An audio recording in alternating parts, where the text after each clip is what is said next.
right, welcome to Friday Night Lights. My name's Ryan Vassmeyer. I'm here with Kyle Bleeke. We are here just in time for kickoff with the Union Titans and the Woodinville Falcons. Woodinville has elected to go ahead and receive. They won the coin toss as we are getting underway.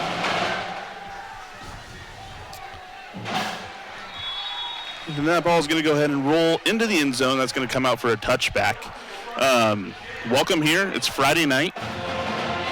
We are here. Thank you for joining us on Comcast Channel 328 for those of you in the local area. For those of you who are watching online, thank you so much at the EPS Sports Network.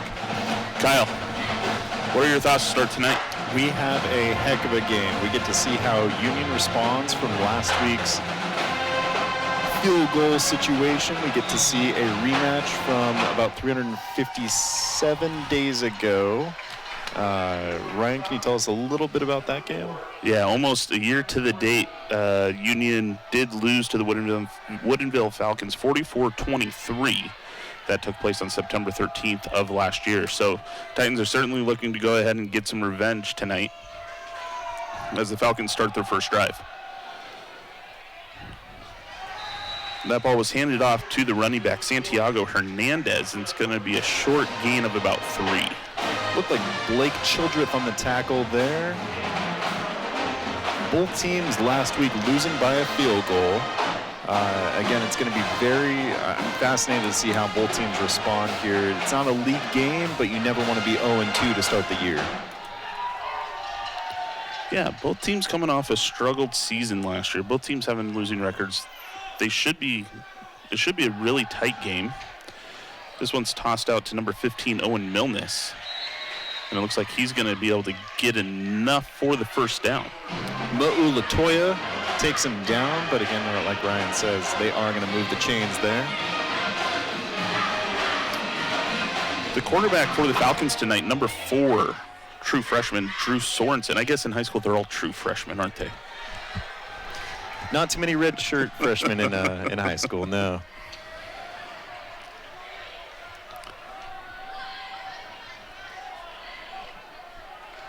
Sorensen's got Hernandez just off to his right. He hands the ball off to him. He finds a hole up the middle. And he breaks 2 tackles. Third tackle, he's making his way through. That's going to be a big gain for the Falcons. Union ultimately bringing them down on their own 47-yard line.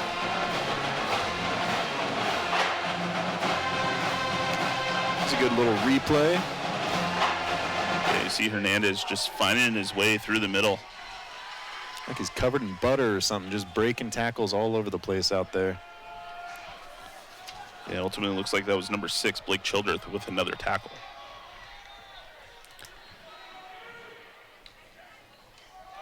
Another handoff to Hernandez.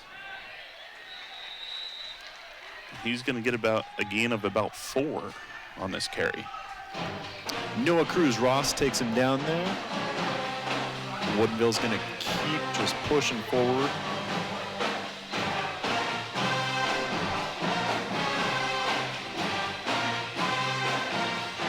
Up to the 43 here.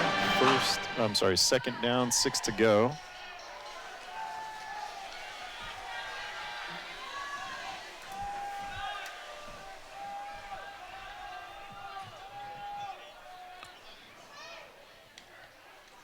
Sorensen's going to hand this one off to Hernandez again. Hernandez trying to bounce around, trying to get to the outside, unsuccessful. But he does get another gain of about 4 yards. That's going to go ahead and bring up 3rd down and 1. If it's not broke, don't fix it, right? Just keep feeding him the ball. And if you get 4 yards on every carry, you're going to win a football game.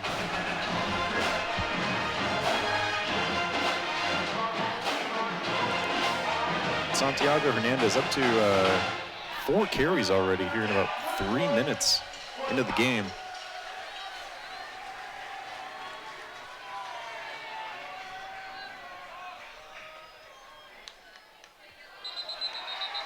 Going to be a penalty.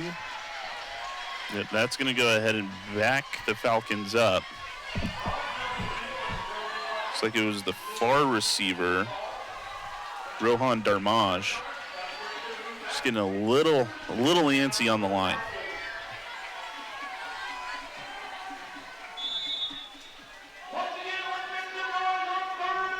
That will turn it into 3rd and 6. A little bit different play call than 3rd and 1. Got a 3-receiver set down here on the near side of your screen. There's a good shot of Sorensen. This time he's looking to pass. He fires one over the middle, almost intercepted, but it's going to hit the ground. Almost intercepted and almost caught again. And that would have been Santiago Hernandez on the catch there, too. He's just all over the field. He's all over the place. All of a sudden, Woodinville's looking at 4th down here. Looks like they're going to keep their offense on the field, though. Good opportunity here for the Titans if they can hold the line. Titans showing blitz. Sorensen's going to go ahead and punt this one himself. That ball is going to take a Union bounce. It's ultimately going to be spotted down right at the 15-yard line. Union's going to go ahead and take that over to start their first offensive drive of the game from their own 15. Interesting play there. I would imagine Union knowing that they have that capability to punt on 4th down, faking to go for it. I'm curious if they pull the old switcheroo later into the game. Yeah, they certainly could. Lay the groundwork, set it up for later if you need it.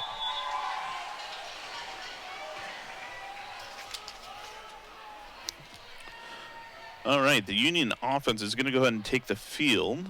It looks like starting quarterback tonight is going to be number 14, Gabe Kilgris. Last week for Union, we saw 3 different quarterbacks. Kilgris played the 2nd and 4th quarter, starting in the 1st quarter tonight. Kilgris is going to look deep on his first play, and that ball is going to be dropped, almost intercepted. The target there was number 2, Kellen Brown. Nevon Felton all over Brown out wide. Nearly came up with the interception.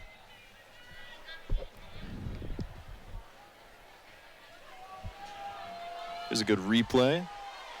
Yeah, Kilgris just deciding to go deep. Ball just, I don't know if that ball was overthrown or if Felton's just that much taller than what Brown is. Yeah, pretty interesting. He does look fairly tall out there. Statement pass from Union. First play of the game, just go right at him. Adam Olson with that carry. That's going to be a gain of 5. That brings up 3rd and 5 from the 20. Now, Adam Olson last week was automatic for 4 to 7 yards every single carry. He had over 130 yards rushing last week. On 22 carries. 22 carries, very efficient, and Union just fed him. It's going to be interesting to see if they do the same tonight. 3rd and 5 here right now. Kilgris looking for his target over the middle, trying to find Tobias Chappell. That ball's going to fall incomplete. That brings up 4th down and 5.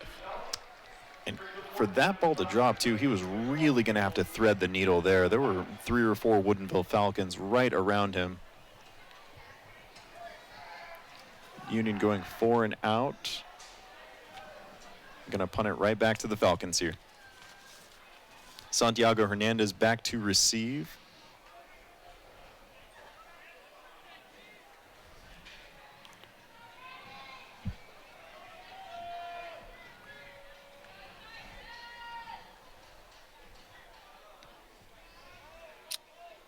And the punt is away. And it's going to be fair caught at the Union 48-yard line. The kicker for the Titans tonight is going to be Joshua Fitch.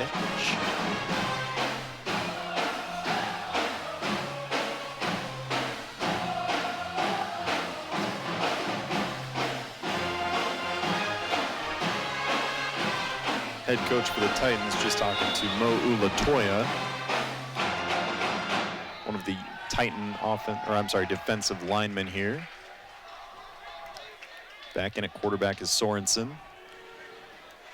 Sorensen's going to come out to start this drive with an empty backfield.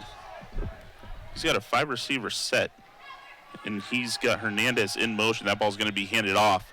Hernandez cutting his way around the corner up to the middle. He's going to go ahead and earn himself a first down as the ball spotted on the Union 37-yard line.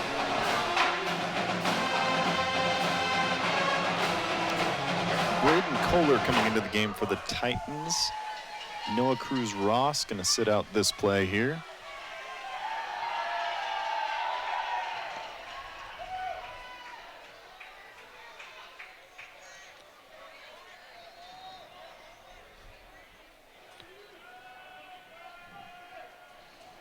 Receiver in motion for the Falcons. The ball's handed off to Hernandez. This time Hernandez can't get around the corner. He's only going to get, looks like they spotted it as no gain. That's going to bring up 2nd and 10.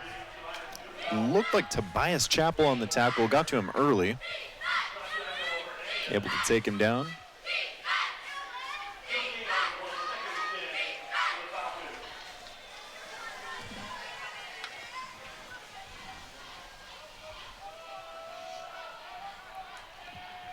Hernandez still in the backfield here. Low snap. That ball is going to be caught by Owen Milnes. That's going to be a big gain. Good throw there from Drew Sorensen, the quarterback. Moves the chains and brings them into 1st and goal. There's a good replay. Kellen Brown on coverage. Yeah, Sorensen just finds Milnes cutting over the middle. Milnes did a great job to go up and get that ball. Decent coverage, good throw, even better catch. It's going to put Falcons inside the red zone here. 1st and goal from the 8. Sorensen's going to hand this one off to Hernandez. Hernandez going to get a slight gain. Looks like a gain of about 1. It's going to bring up 2nd and goal from the 7.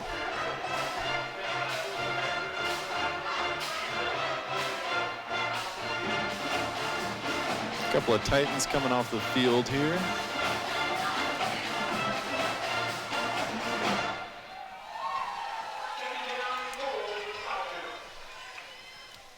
Last week, Union really wasn't in this position too often.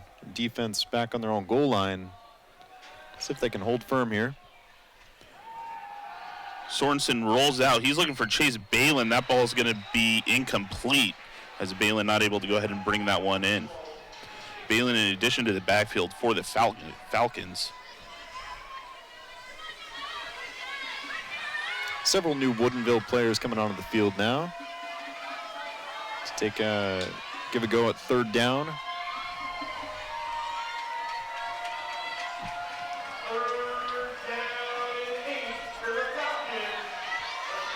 See Hernandez standing back with Sorensen here.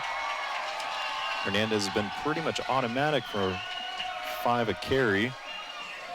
So Sorensen rolls out to the right, trying to get out of the pocket. Finds, that's going to be number 8. Sawyer Munson. He is going to go out of bounds. It's going to bring up 4th and goal from the 40-yard line.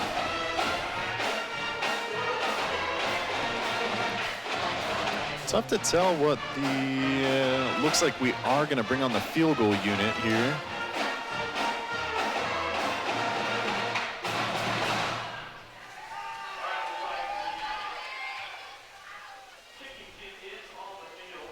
Looks to be Jordan Connolly on the kick.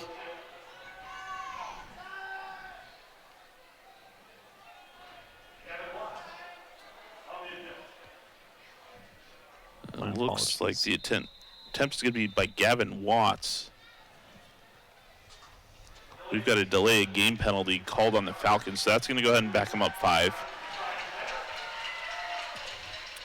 Field goal team is going to stay on the field here, so Gavin Watts is going to go ahead and attempt the 19-yard field goal. See if they can strike first in this game tonight.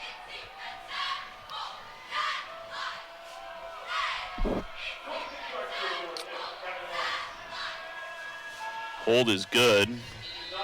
Line drive, and that one's going to be good for 3. So that go ahead and puts 3 points on the board for the Woodinville Falcons. 19-yard field goal converted by Gavin Watts. Early 3-0 lead here for Woodinville. Union went 4 and out last possession. Let's see how they respond in this second drive here.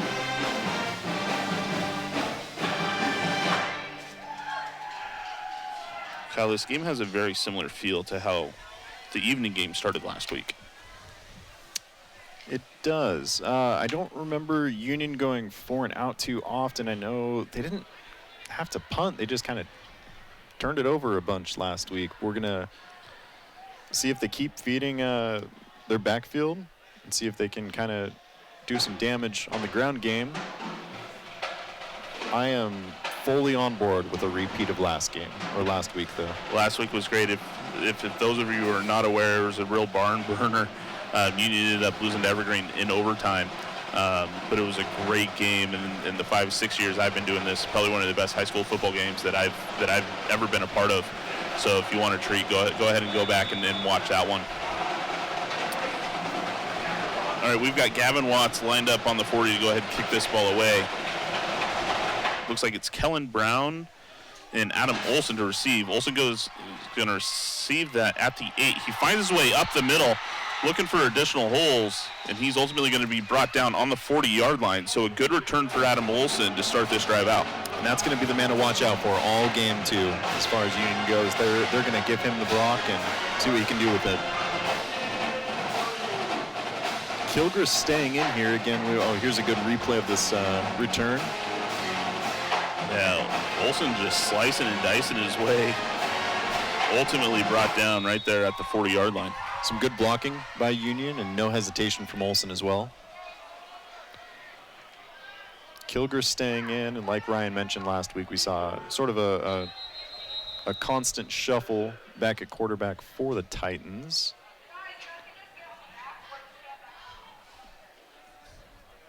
Slight delay as we get the kicking tee off the field.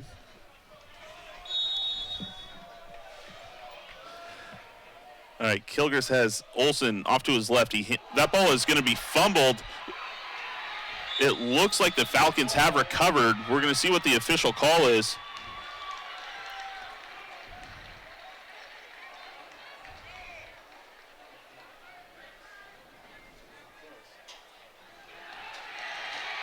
It's a Woodinville ball. I don't know if that was necessarily a forced fumble there, but Woodinville was definitely recovered, and there's a replay. Yeah, the ball's handed off to Olson. Olson just never had it. It just kind of slipped right through his basket. Yeah, it looked almost like Kilgore kind of changed his mind there on the option. Regardless, Falcons are going to take over on the 30-yard line. And that's a big story that's continuing from last week with Union is turnovers. They had 4 last week that ultimately resulted in them losing the football game. They've got 1 in the first quarter here. Sure. Four's, a ton. If you have 3, you win the game last week. Yeah. So let's see if they can tidy that up here. Tidy that up or tighten that up?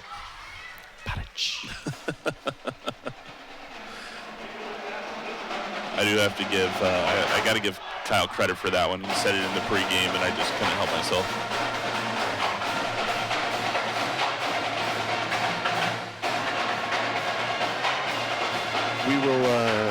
We'll be using that punt very frequently here throughout the game. All right, 2nd and 10 for the Falcons. We've got Sorensen with Hernandez just off to his right.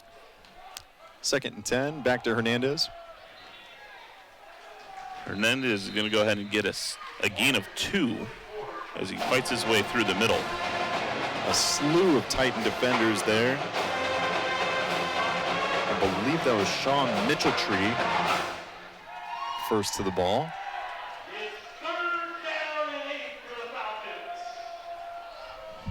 So Union so far 3 and out and a fumble on the first play. Yeah. Not a great start for the offense. Defense is holding firm. Sorensen looking deep. That one's going to be tossed right out of bounds. Missed his target. Looks like his target was number 8. Now this is something This is something we briefly talked about last week too, where we had the luxury of seeing Evergreen's kicker make it from what had to be 40 plus. This is probably too deep for Woodinville to go for another field goal here, but very interesting situation. You can't punt. You go for it on 4th. Yeah, we got 4th and 7, 4th and 8. Sorensen finds his target this time. He's going to find Owen Milnes in the end zone. That's going to be a touchdown for the Falcons. That brings the score to 9-0 with an extra point upcoming. Woodinville converts on the 4th and long and adds some points to the board. Titans down 9-0 so far.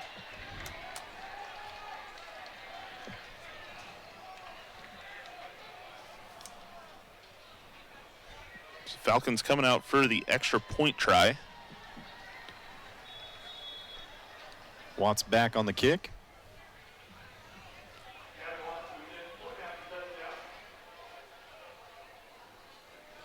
Holds good. Kick is through the uprights. That's going to bring the score to 10. The Woodinville Falcons starting off strong here in the first quarter with a 10-0 lead over the Union Titans.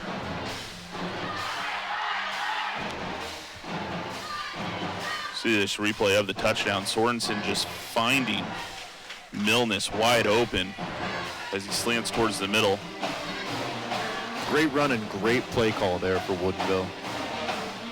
And I don't think this is Union football yet. So 10-0, I don't think it's a safe lead by any means. This is not the Union we've seen from years past, even when they struggled last year or last week at all. Yeah, I mean, Union certainly has some firepower in the receivers and in the running game. And so this game is far, far from over. The first 2 possessions for Union, not how they want to start, right? A 3-and-out, and then ultimately a fumble on 1st and 10 after a good reception from Adam Olson. It is Olson and Brown back again to receive.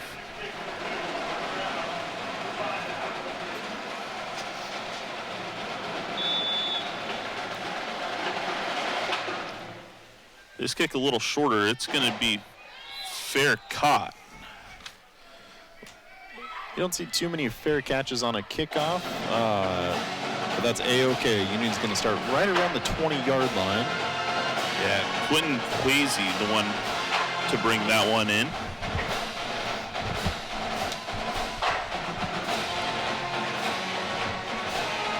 With Adam Olson's big return off the previous kickoff, we may see more kickoffs like this as the game continues. It does look like there has been a quarterback shift for the Titans. I want to say that's Armani Tonga back there. It is. This time handed off to Kason Specht. Specht makes the corner around the outside. It's going to be a gain of 18. Lucas Redmond with the initial tackle slowdown, but Blaine Hager brings him down. By far the most, the biggest play for the Titans so far tonight. Out to the 37 now. So we got Armani Tonga in his quarterback for the Unions. Specht lined up just off to his left. Tonga looking downfield across the middle. He's got Kellen Brown. Brown unable to go ahead and bring this in. He is going to draw a flag. We'll see what the penalty call is, but in that area of the field, it's going to be pass interference, most likely. And what we saw last week also, Armani Tonga seems to be the most mobile of the Union quarterback trio. We're going to see if they use that to their advantage here. It is going to be a pass interference. Automatic first down for the Titans. Ball is going to be spotted at the Woodinville 48, the first time Union in Woodinville territory. Here's the replay. I think that's a pretty good call there. It looked like he definitely started to take him down initially. Hands on the shoulder.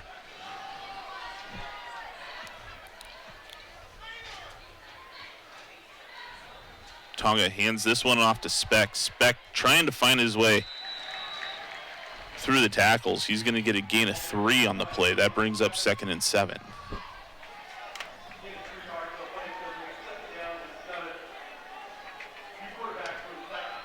Not seeing Adam Olson on the field. Let's see if they stick with these two guys. Seems to be working so far. Granted, one of them was a big gain on a penalty. If you remember last week, Kyle, they rotated Specht and Olson out almost the same time that they did quarterbacks as well. So we'll see if it's a chemistry thing between the quarterbacks and running backs. Tonga keeps this one. He's ultimately going to go ahead and get brought down for a loss. Going to be about a 3-yard loss for the Titans. And that ball's going to be spotted on the Union 49-yard line.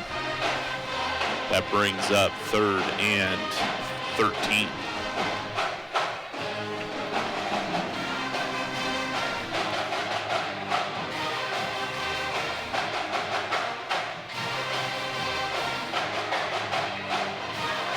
Olsen still not on the field, sticking with the Tonga Specht duo.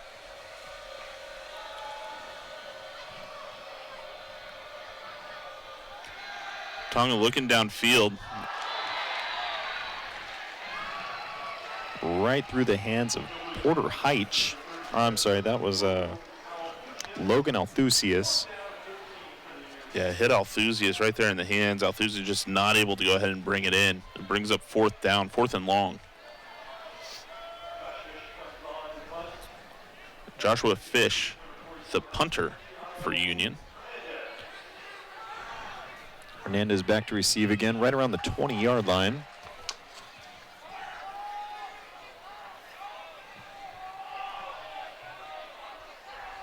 Play clock down to 3.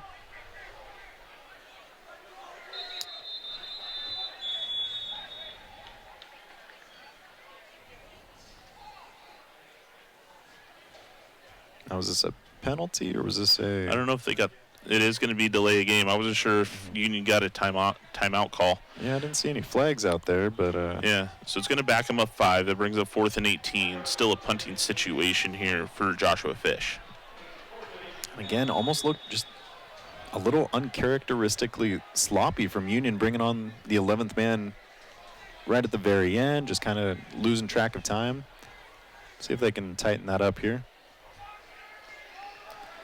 Fish gets the punt off. Fair catch was called by Santiago Hernandez. And that ball is going to be spotted on the Falcon 28-yard line.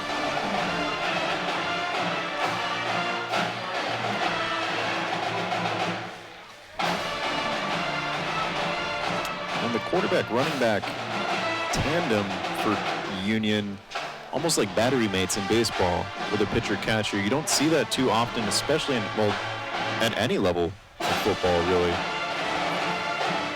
Kind of curious to see what they do with their next possession here. For the time being, we're going to see the Woodinville offense back on the field.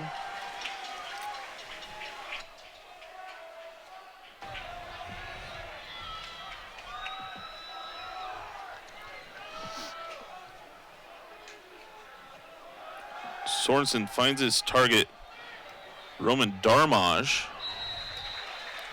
for a quick gain of 5. Logan Althusius ultimately takes him down.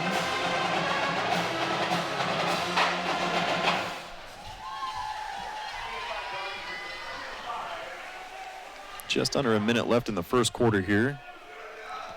10-0 Woodinville.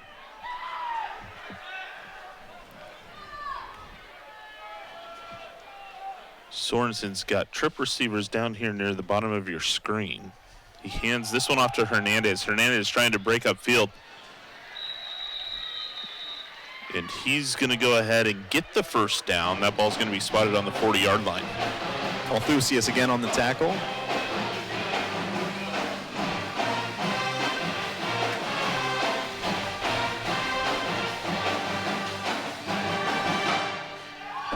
Woodinville looking to get one more play off before the end of Q1. Sorensen hands this one off to Hernandez again. Hernandez is going to go ahead and get a gain of 3 out of that. Great tackle from Sean Mitchelltree, getting to him right around the line of scrimmage.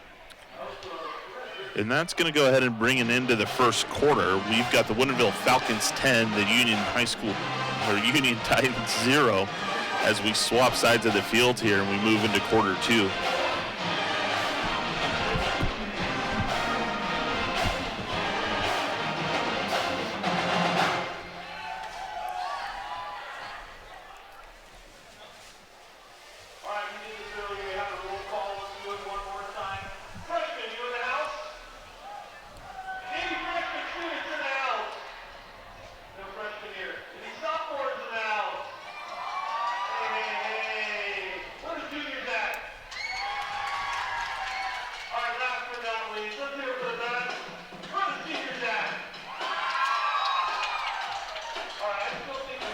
As we swap sides here, Woodinville being successful on offense, being able to move the ball down the field. The running game with Santiago Hernandez at the helm of the running backs, taking the majority of the workload in that first quarter.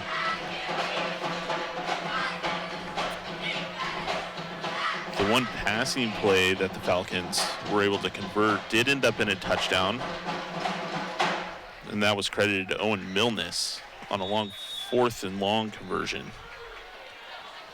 2nd and 7. Santiago finds Braden Bartoletti just on the flat.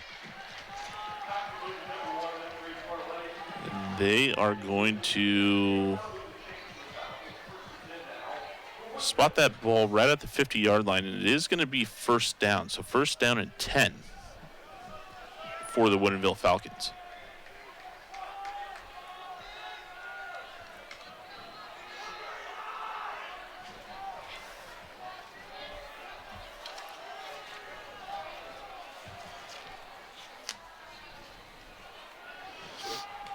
This time Hernandez scoots up towards the line. Sorensen is looking downfield.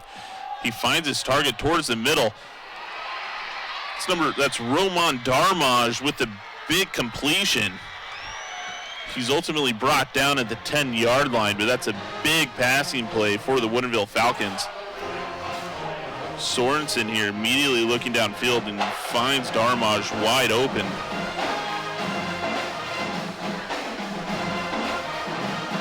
Looks like it was Bo Newman ultimately who brought Darmaj down right there at the 10-yard line. We're going to have first and goal from the 10.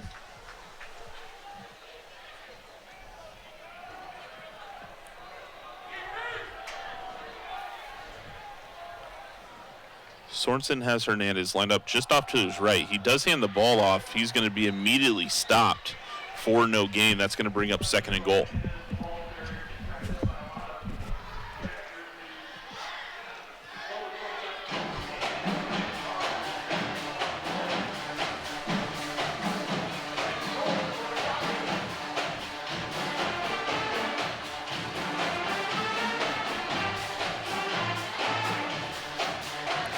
After the big pass play by the Falcons, that brings their total of pass plays tonight to 2. And they are sitting 2 for 2 for those pass attempts. Strategy so far is pretty evident. Give it to Hernandez, keep it on the ground, and chug along. The Falcons are going to go ahead and take a timeout here, take a minute to regroup, figure out a game plan as we're sitting second and goal with just over 10 minutes remaining in the first half.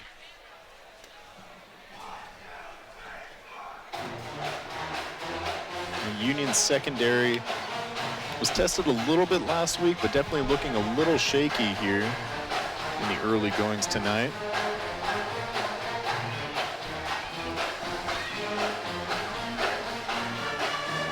But yet again, we are spoiled with a beautiful Friday evening here at McKenzie Stadium. You know, I was working outside today, and it has been cloudy and overcast all day long. The moment I got to the stadium today, skies opened up, and it's been beautiful. You can't beat it, man.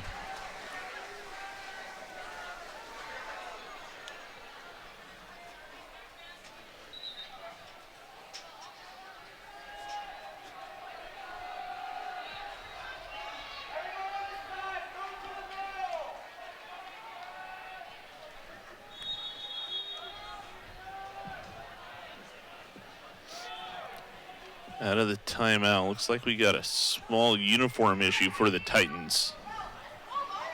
So we're going to have Luis Aguayo check in for Adam Olson. Adam Olson needs to get bandaged up here is what it looks like. All right, 2nd and goal. Here we go. Sorensen with Hernandez just off to his right.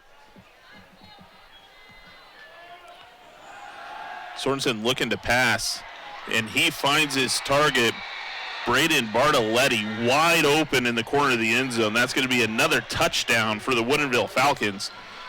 Yeah, not a single Titan within about 45 yards. Bartoletti there, he's a good replay. Yeah, Sorensen, I mean, there's nobody close to Bartoletti. That's legitimately 15, 20 yards away. I'm not sure what sort of confusion happened within the Union secondary, but again, not the showing they wanted to start off here with. So Gavin Watts with his 2nd extra point try of the evening coming up here.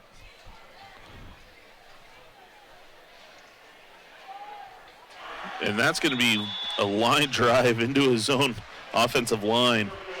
And that extra point is going to be no good. It leaves the score Woodinville Falcons 16, the Union Titans 0, with 10 minutes left to play here in the 2nd quarter.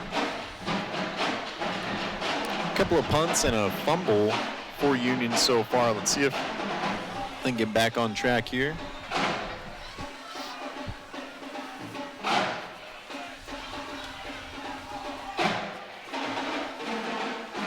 Adam Olson back on the field. Definitely looks to have that knee taken care of. I'm not sure about the turf nowadays. I know way back when you go down to tie your shoe, you come up and your knees are definitely pretty scraped. So I'm kind of curious to. I mean, you're dating yourself there. I mean, along with me, I mean, that old Ashford, that was nasty to play on. Might as well have been a Brillo pad. It was sandpaper. It looks to be a little bit friendlier nowadays. It certainly is. Got Adam Olson and Kellen Brown back to receive for the Titans. It's going to be another shorter pooch. Kellen Brown going to go ahead and receive, but he muffs it. He is able to recover. The Union Titans are going to go ahead and start their drive on their own 25-yard line.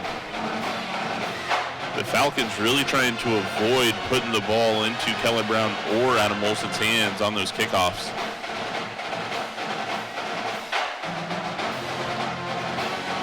Adam Olson is definitely, we talked about him a little bit before the game, somebody you definitely want to keep your eye on, but he has been, Woodinville able to keep him in neutral here to start off the game. If Union does get him moving, they are a force to be reckoned with. But this is going to be the Tonga Spec tandem again. I was curious who they were going to send out for their first offensive drive in the 2nd quarter. This ball is handed off to Kellen Brown. Kellen Brown trying to break around to the outside. He's going to be brought down right at the near side hash mark. It's going to be a gain of about 8. It's going to bring up 2nd and 2. Braden Bartoletti takes him down there. He was the last Falcon to catch that ball in the touchdown.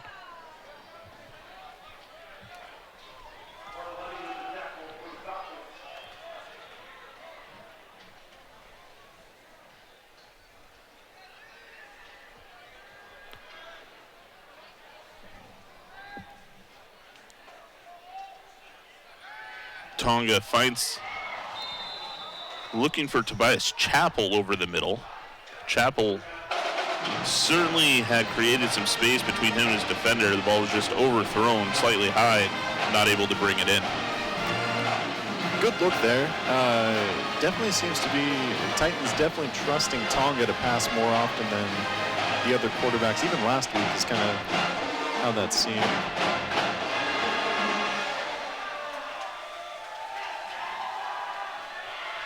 Speck moves to the right side of Tonga. This time the ball's handed off to Speck. Speck tried to make his way up the middle. He does get enough for the first down. It's going to be 1st and 10 from the Union Titan 38. Jalen Coleman just stops him in his tracks there.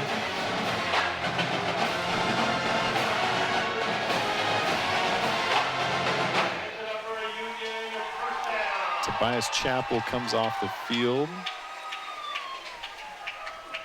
Adam Olson in at running back here.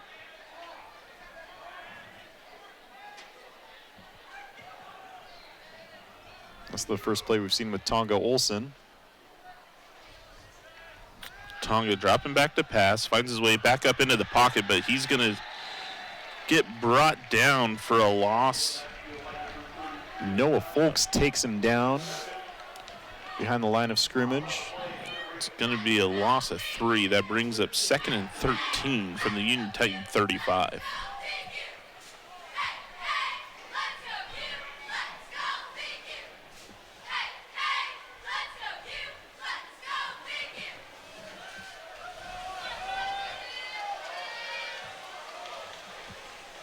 Olson lined up just off to Tonga's left.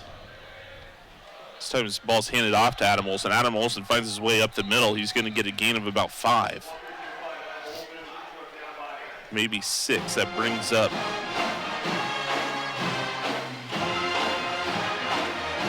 call it 3rd and 7. Looked like Connor Seibert on the tackle there.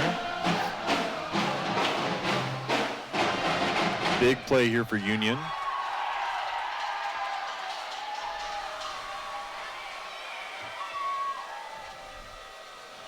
That's a bad snap. Tonga's able to go ahead and pick that one up. He starts his run. He breaks out. He finds his way into the secondary. And that's a big run and a big play by the Union Titans, what could have been disastrous. That ultimately moves the chains as the Titans move into Falcons territory. Jonah Levengood takes him down. Here's a replay of Tonga's.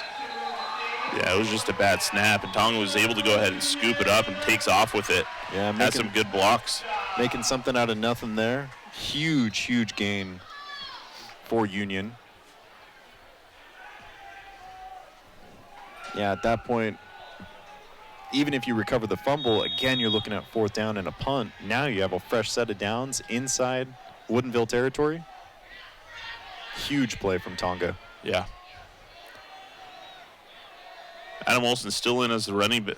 It's not Adam Olson, but Tonga goes ahead and tries to find his receiver. Looks like it was number 42, Caleb Cruz, the sophomore tight end.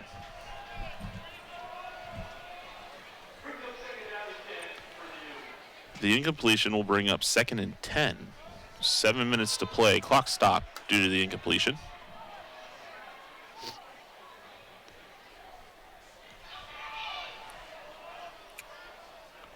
It is Kaysen Specht in as the running back, lined up just to the right of Armani Tonga.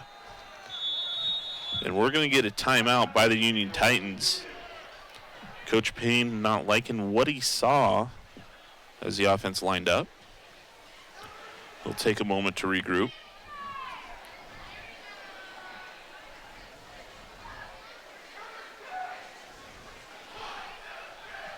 Coach Payne for Union, not afraid to use his timeouts early. We saw that last week, which ultimately almost got him into trouble a couple times. His clock was winding down late in the first half and the game.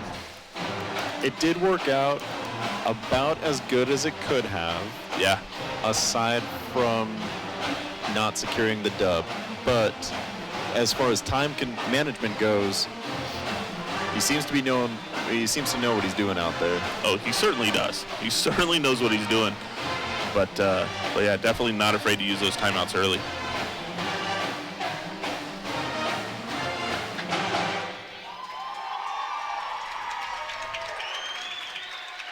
All right, so we've got Adam Olson checking in at running back. Triple set out wide. Real wide for Union. Tonga rolls this one out. Olson with a big block. Tonga trying to find some space. And ultimately they're going to mark it no gain. That brings up 3rd and 10. Jalen Coleman and Chase Balin on the tackle there.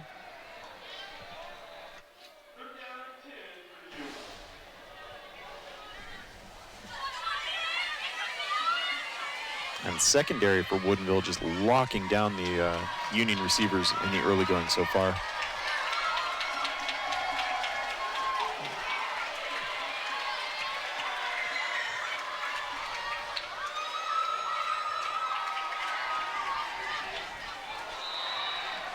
Tonga trying to find Landon Jenkins. Jenkins not able to go ahead and bring that one in. Ball just a little low. And that brings up 4th down. Last week, Ryan, we talked about Union, whether it was intentional or not, sort of stumbling into an identity last week. Just the ground and pound, giving the ball to Olsen. A lot of aerial action tonight, though. Yeah, we've seen the ball. We've seen the offense for Union be a lot more pass heavy so far tonight. Union showing punt, but Tonga right there. They are going to punt here. Punt is away off to the far side of the field. That's going to take a Union Titan bounce.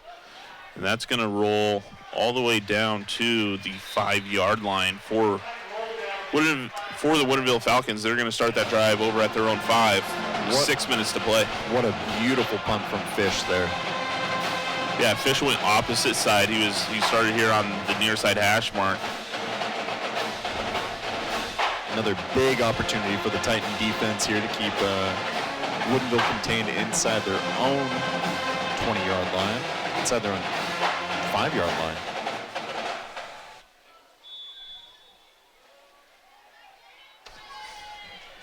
About halfway through the second quarter, Woodinville up 16-0. Sorensen has Hernandez just off to his right. He's going to hand the ball off to Hernandez. Hernandez breaks a tackle. It gets popped as he makes his way into the secondary. It's going to be a gain of 5. It brings the ball out to the 10-yard line. Ruben Aguilar takes him down there.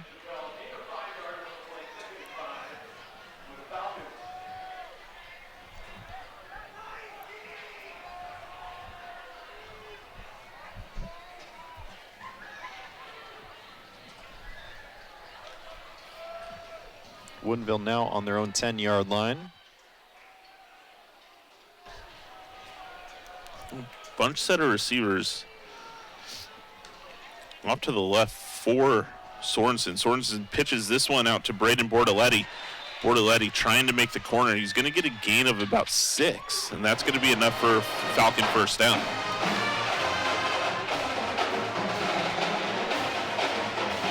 I believe that was Blake Childreth on the tackle there. Good play call from Woodinville. They have an injury for the Titans. I believe that's Mo Ulatoya. Just a defensive anchor for Union.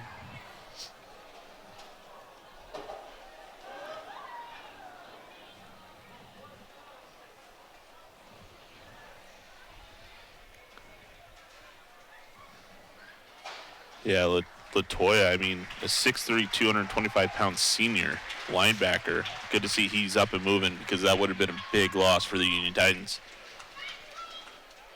Yeah, we're already seeing Union without E.J. Tonga, who played a crucial role last week.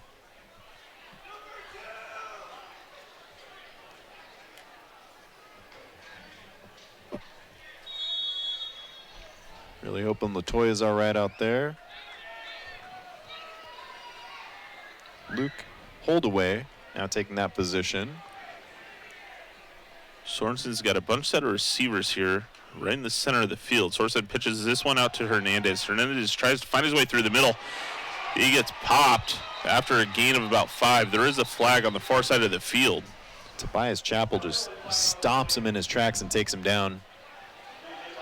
That was a big hit by Tobias Chappell. He looked pretty fired up, hoping that lights a fire for Union here. And it is going to be a holding penalty on the Falcons. That's going to go ahead and back them up. They're going to replay first down.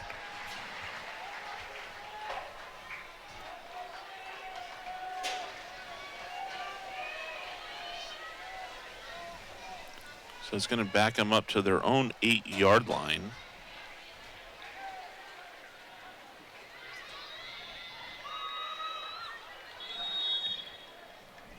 That brings up 1st and 18.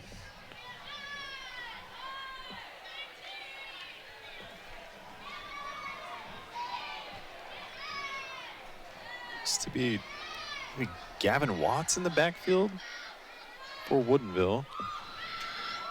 Sorensen does hand it off to Watts.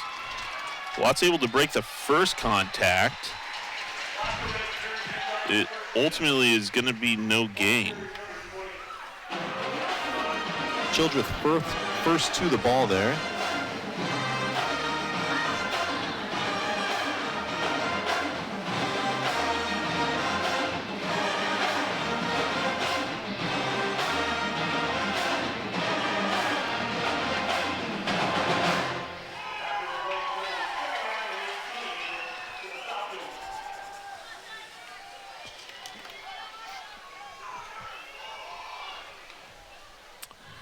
Watts takes the handoff again, and he's going to get tripped up. Looks like the ball might have been fumbled. It was. Union's going to go ahead and recover that fumble. They're going to take the ball over deep into Falcons territory inside the red zone. That's going to bring up 1st and 10. Huge play for several reasons there. First off, Mo Latoya back on the field. First to hit Watts. Gets down, and then gets back up and ultimately takes him down and forces the fumble. Here's a good replay. Yeah, Watts gets tripped up here right in the backfield. There's Latoya, and still gets back up and takes him down. Yeah, the ball just slips out, so that brings up 1st and goal for the Titans. Tonga in at quarterback. This time they've got Tobias Chappell in the backfield. Tonga keeps this, and he's going to get stopped behind the line of scrimmage as he is taken down by committee by the Falcons. Lucas Redmond the first to break through the Union offensive line there. Pushes them back to just about the 9-yard line.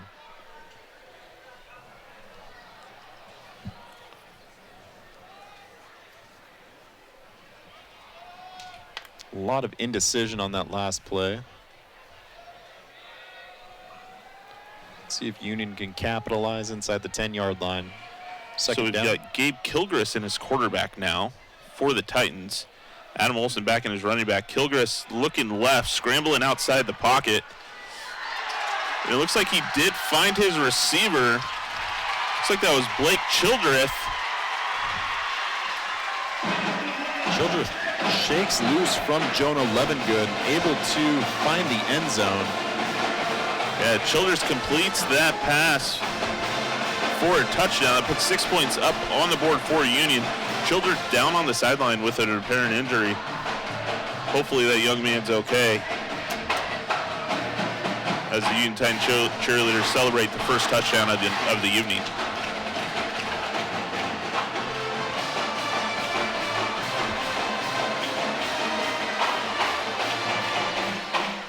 Childreth hopping around, but I'm sorry, that is Blake Childreth just hopping around on one foot out there, but trying to get Union hyped up here.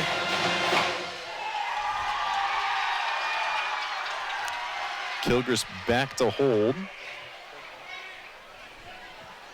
Joshua Fish, the kicker for the Titans. Could not get a good hold on that, and that field goal is going to be, or the extra point attempt is going to be incomplete. 2 extra points missed tonight, one for each team, leaves the score at 16-6. Here's a replay of that touchdown. You see Kilgris finding Blake Childreth in the corner of the end zone. What a catch there. Yeah, he did a great job under pressure, knowing the hit was coming. 16-6 here, 2:43 left in the first half. Exactly what Union needed offensively and defensively, though, forcing the fumble, finding the touchdown.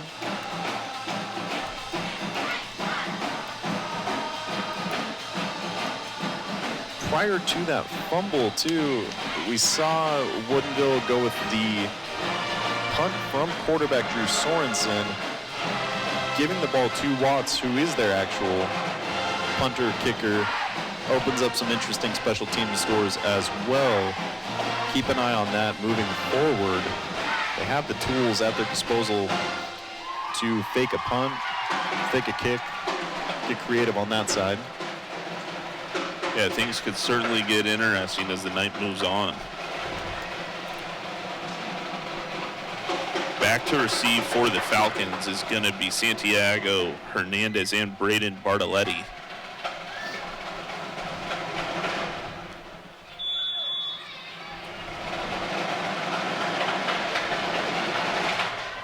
This one's going to be a line drive. It's going to be fielded right around the 20-yard line.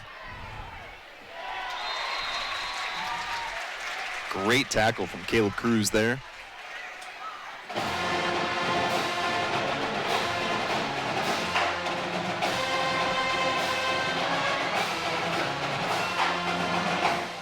Out to the 25-yard line.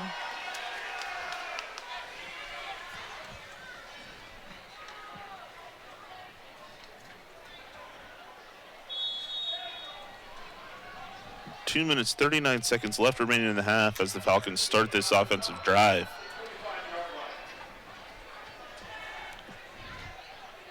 Each team has 2 timeouts remaining in the first half. Sorensen keeps this one. He tries to find his target along the sideline. He's able to go ahead and hit him. That's a completion. He's brought down inside Titan territory on the 49-yard line. That was Owen Milnes with the big reception. Great catch there. Kellen Brown on the coverage. Had him covered pretty good. Just a little underthrown, but it works out for Woodinville. Yeah, Sorensen knew he was going to Milnes right as soon as the ball was snapped. Able to find his target.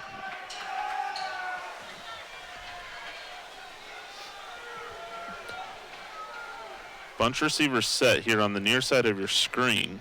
Sorensen pitches this one out to Hernandez. Hernandez tries to break the corner.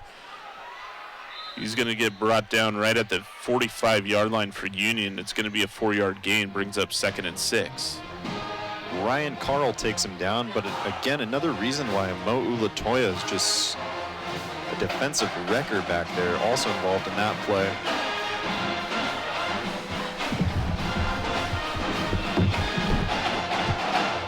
Second and 6 for Woodinville, looking to extend their lead right before halftime.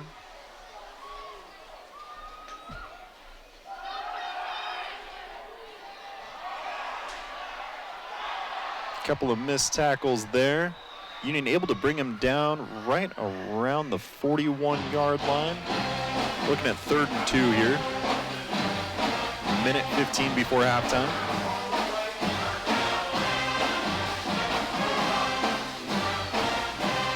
Like Ryan mentioned, each team with 2 timeouts left. If Woodinville gets this, if they're able to move the chains here, they'll start using those timeouts.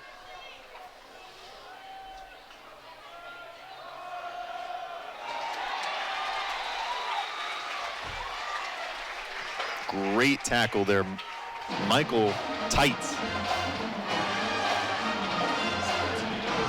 Scrimmage back, a loss of 1. It was what it looks like. 4th down coming up.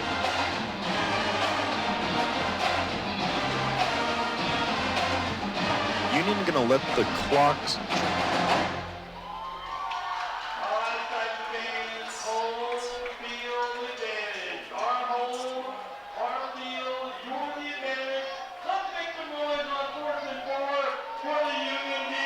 They are going to opt to take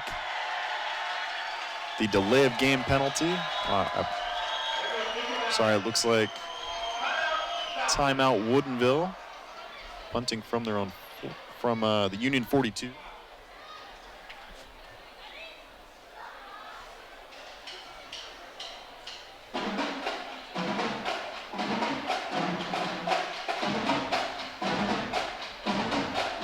Union secondary again looking a little shaky, but the Union defensive line really holding strong here.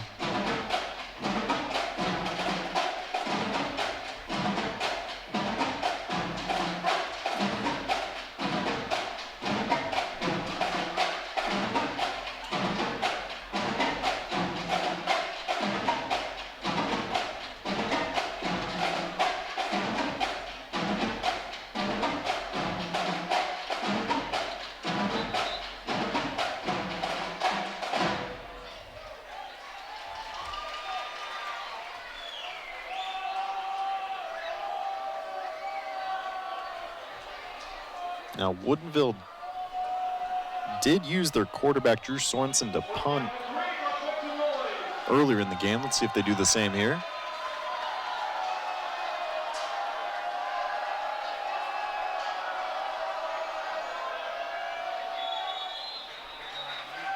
They did take a knee right around midfield.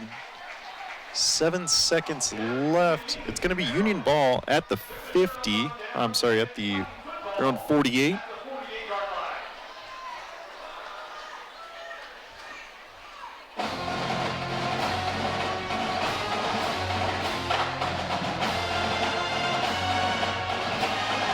Union with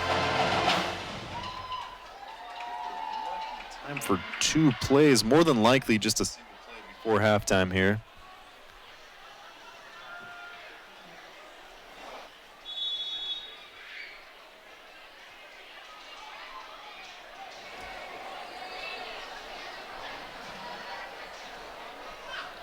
Bo Newman,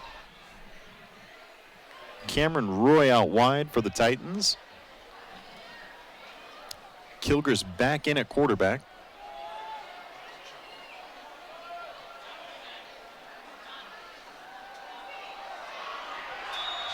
He's going to get taken down at his own 40-yard line. That is going to take us to halftime. Woodinville 16, Union 6. We're going to toss it over to the halftime guys for a recap, and we'll catch you back at the third quarter.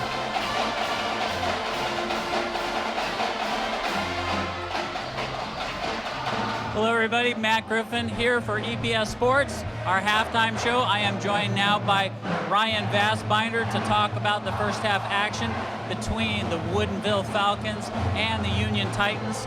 Woodinville up 16-6 right now. Ryan, how important was it for Union to get on the board before halftime?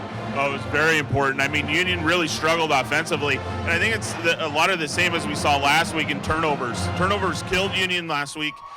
They had another one in the first quarter of this week that ended up with a Woodinville Falcons score. Exactly. And so they've got to really tighten their offense up. I think there's some hesitancy there. There's still some indecision on who's QB1 for the Union Titans. Mm-hmm. They haven't made that decision yet. Right. We're seeing, the duo of running backs between Adam Olson and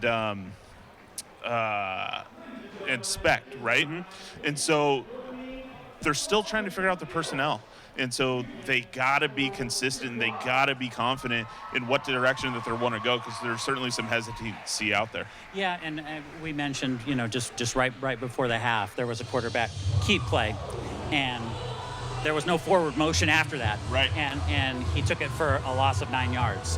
And so I'd like to see, Union put some forward motion on, even if there's a little confusion on the play calling even. Yeah, and I mean, I think they're a little bit more pass heavy than they were last week for the Titans, and that's exciting to see. But their quarterbacks have to be able to hit their targets. There's been a lot of balls that have been overthrown or underthrown tonight, and that's hurt them offensively. If you're the Titans coach, what do you say to your guys at halftime? You have to execute, right? You have to come out. We've got a solid game plan. They've had receivers that have been wide open, and they've had holes that the running backs have been able to hit. You just have to be able to execute and get the ball where it needs to be. Well, and I've noticed, Woodinville has had their own turnovers, and you got to capitalize on those. And thankfully, Union did. Yeah, they did. They were able to go ahead and capitalize on a Woodinville fumble. Mm-hmm. The interesting thing with Woodinville is that all their drives are so run heavy. They're utilizing Santiago Hernandez as a workhorse to move the ball down the field. Their 2 touchdowns came from 2 completions in the end zone. So, it's interesting how they spread that offensive workload out. Right. So, we're talking about tonight's game. Titans certainly not out of it. Signs of playmaking there towards the end of the second quarter. But we want to talk about the controversial play that got so many views last week. Union ended up losing to the Evergreen Plainsmen, who we'll see later tonight playing Puyallup. But there was a field goal attempt, and very controversial play. We're going to talk about it, but what I want to do is my coworker Wade Ferguson, our director, he put together the play, and that will be followed by the instant replay, and then we'll come back with our voiceover as you see what he did to kind of lighten up and brighten the video. So let's take a look at this play here, Wade. So this is going to be a 23-yard field goal from the left hash. The hold's good. The kick is low. And it is Union celebrating. The referees are calling it no good. They're saying the ball went under. I think they're going to talk about it.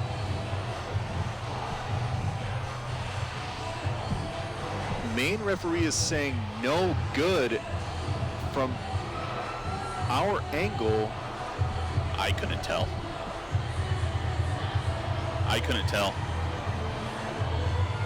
we have a replay. Here's the replay.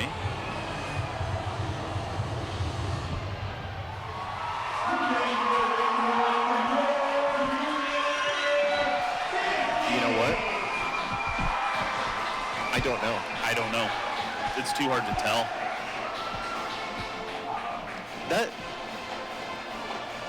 That is the way, of course that's the way this game would end. Not end, but just another strange play. All right, so here it is lightened up, and you can see, and Wade goes back and forth a little bit, and you can see the ball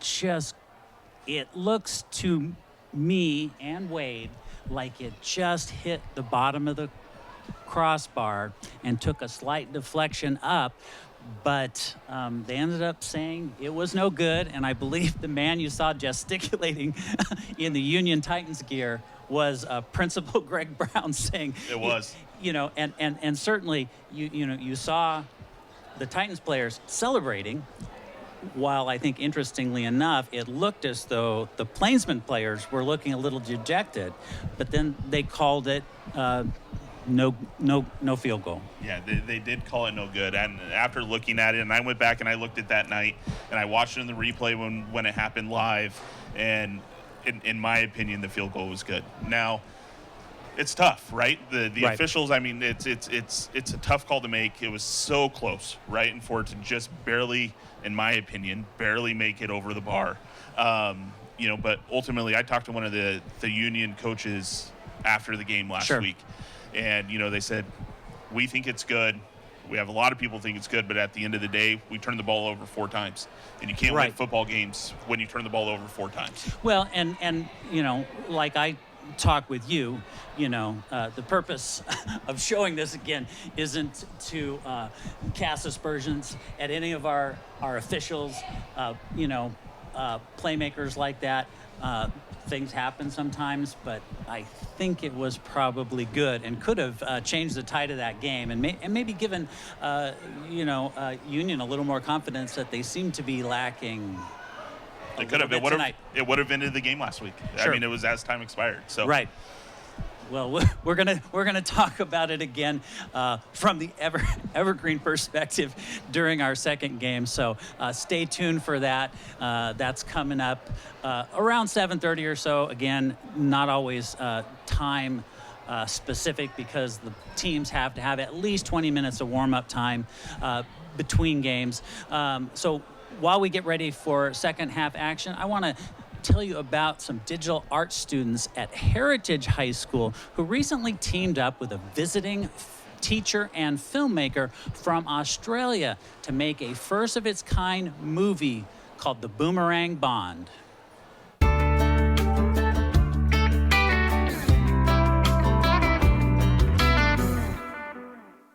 See, that's where the forest grows thick and the trees are bigger. That's Bigfoot country down there. I remember hearing a story about an Australian Bigfoot when I was a kid who might have ended up out this way. How about that? Well, how that's... Once upon a time, Okay. in a place in Western Australia called the Pinnacles, there lived a creature. All hairy, long-armed, big eyes, big teeth, and as the name indicates, big feet. Some say it is a beauty to the desert. To me, it's always just seemed hot, dry, and unforgiving.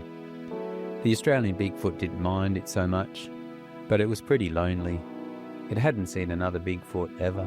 Just the occasional kangaroo, emu, bellbird, Spinifex hopping mouse, and python. What's a Spinifex hopping mouse? Dinner for a python.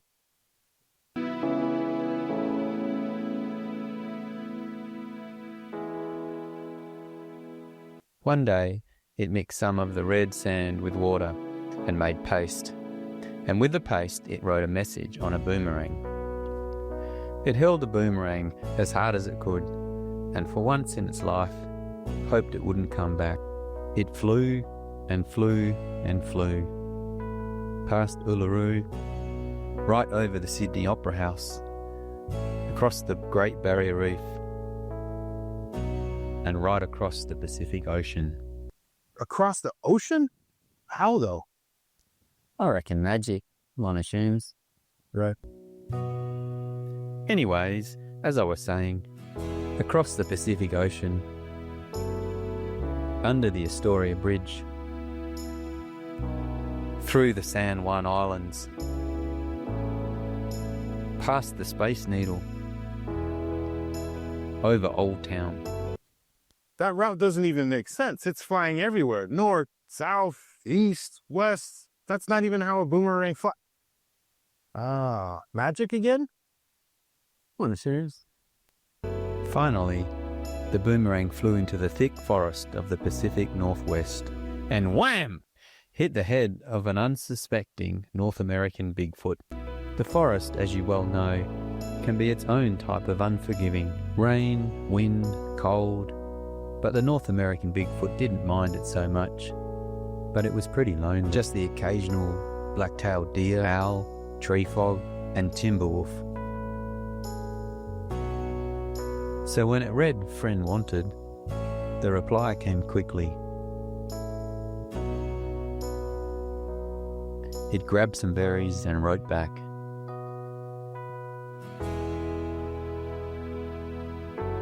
It hurled it back as hard as it could.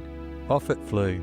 Old Town, Space Needle, San Juan Islands, Astoria Bridge, across the Pacific Ocean, Great Barrier Reef, Sydney Opera House, Uluru, and back to the pinnacles.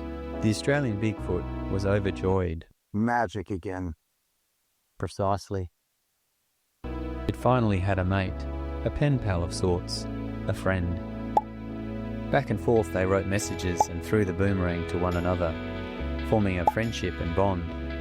They talked about anything and everything, what they had in common and what was unique to Australia and the Pacific Northwest. One day the North American Bigfoot had an idea, and it invited the Australian Bigfoot to come and visit, oblivious to the idea of distance and just how treacherous such a journey would be.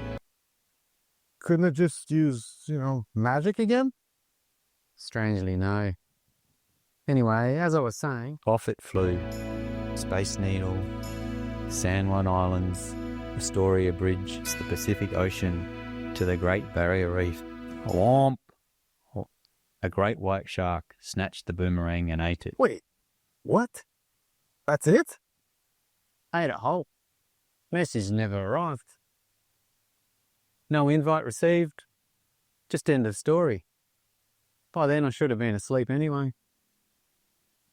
Well, that's not how I expected it to end at all. That's bittersweet. I mean, I guess there's lessons to be learned about friendship or something. I don't know, mate. It's just a cautionary tale about looking out for sharks in the reef.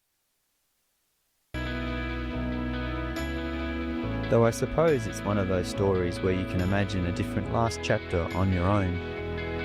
I always envisaged the Australian Bigfoot had come to know its friend well enough and wanted to see it anyway. It didn't even need the invitation via boomerang.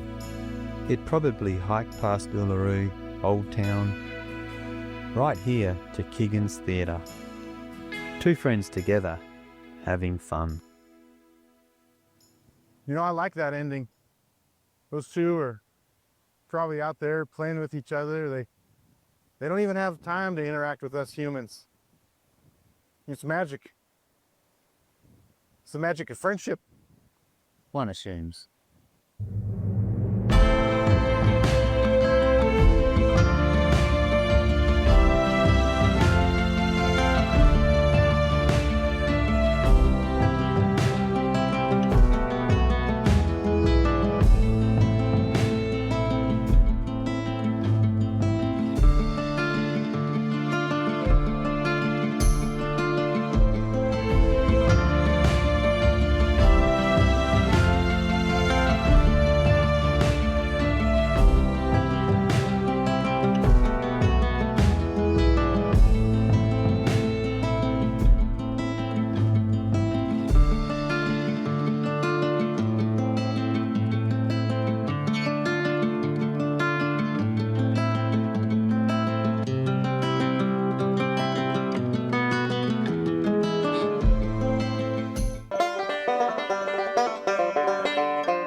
Australian educator Toby Hurd for his dedication to the project and helping work with our students, Nathan Younger and teacher Nathan Younger and Principal Derek Garrison over at Heritage High School to make this project a reality.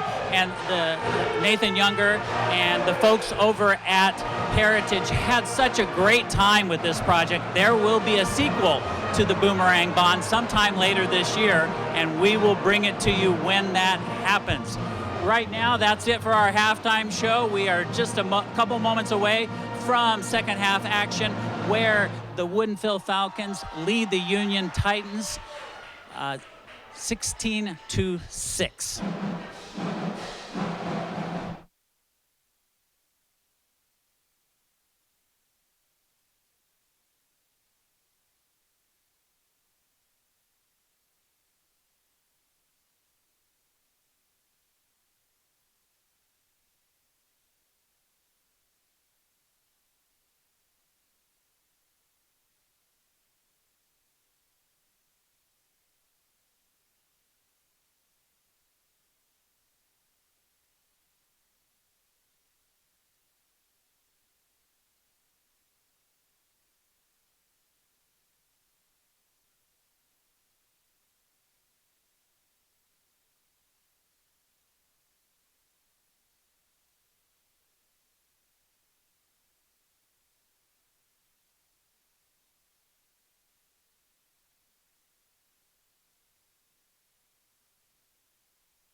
All right, we are back.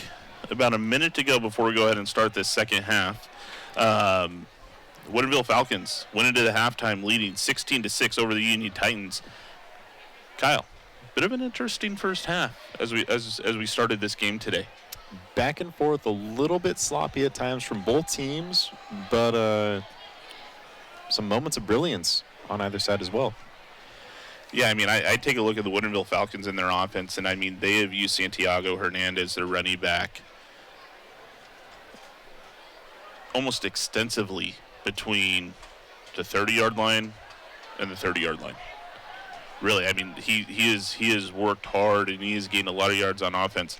And then you take a look at their two touchdown scores, and they were both complete passes, one to Owen Milnes with the other one to Braden Bartoletti, to really put them up to 16-6.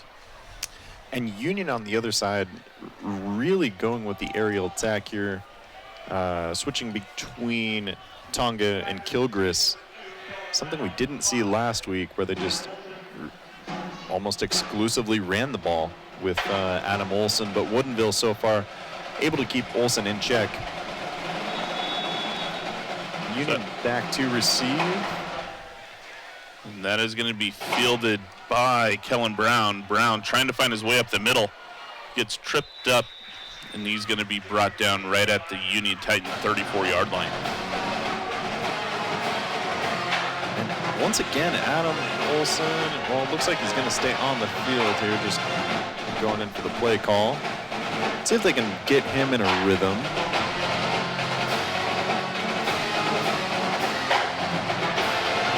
Kilgrist back in under center. Yeah, the Titans were able to go ahead and get on the board before the first half ended, with Blake Childreth able to go ahead and complete for the touchdown. Now, unfortunately, he did get injured on that play, and I see him on the sideline. He doesn't look like his helmet is with him, so that could be a big loss for the Titans if he doesn't come back today. But that was Adam Olson with a 10-yard gain. It looks like 9-yard gain. That's going to bring up 2nd and 1. And if Union's going to get back into this game, they are going to need Olson in his automatic 5. Replay coming up here. We do have a player down for Woodinville.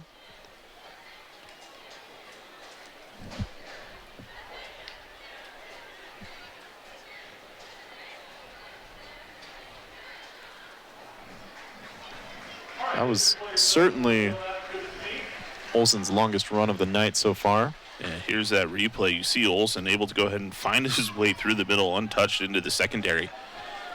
Great blocking from the Union offensive line. Able to open up some seams.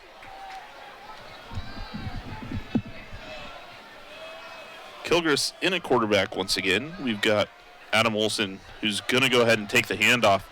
Olson fighting his way up the middle. And it's going to be a gain of 3. Lucas Redmond able to get a hand on him, but not able to completely stop him. First down, Titans.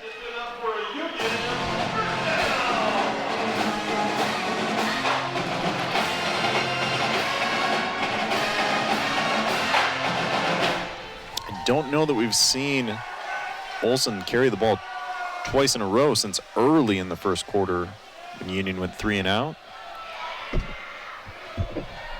Let alone 3 times, but that's what they need. Yeah, Olson unable to go ahead and break the corner. That's going to be for a loss. And that brings up 2nd down. Devon Felton with the tackle.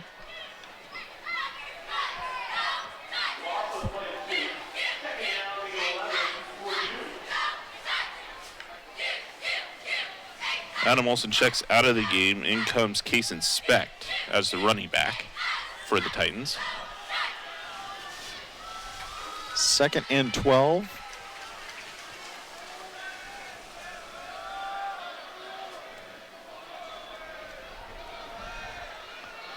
Kilgris hands this one off to Specht. Specht moving his feet downfield. He's going to bounce off a couple defenders. He finds his way out towards the sideline.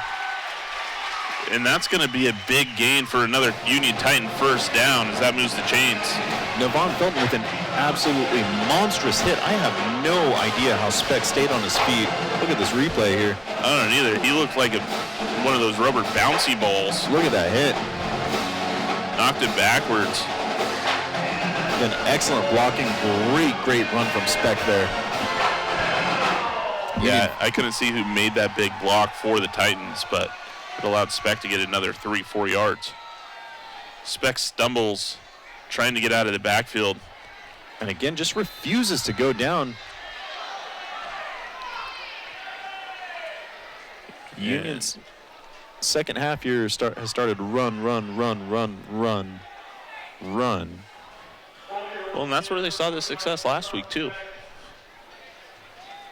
That will be a loss of 1, so that brings up 2nd and 11 as Specht checks out of the game. In comes Adam Olson. Specht looks a little shaken up, but no doubt we'll see him back on the field here shortly.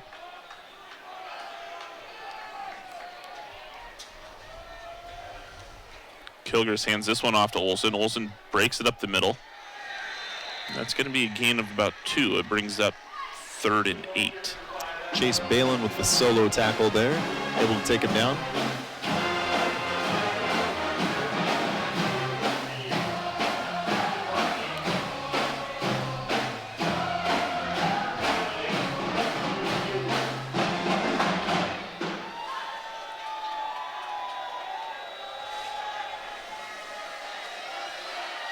See if Union continues to attack the run here. 7 straight for him. Yeah, Kilgris has a split receiver set with 2 on the far side of the field. He looks to the near side. He's going to go ahead and decide to keep this one. Finds his way up the middle. It's going to be a short gain, not enough for the first down. That's going to bring up 4th and 5. 4th and 6. Lucas Redmond takes him down there. First passing play for Union opts into yet another run. Out to about the 33 is what it looks like. Union going for it here. 4th and 6.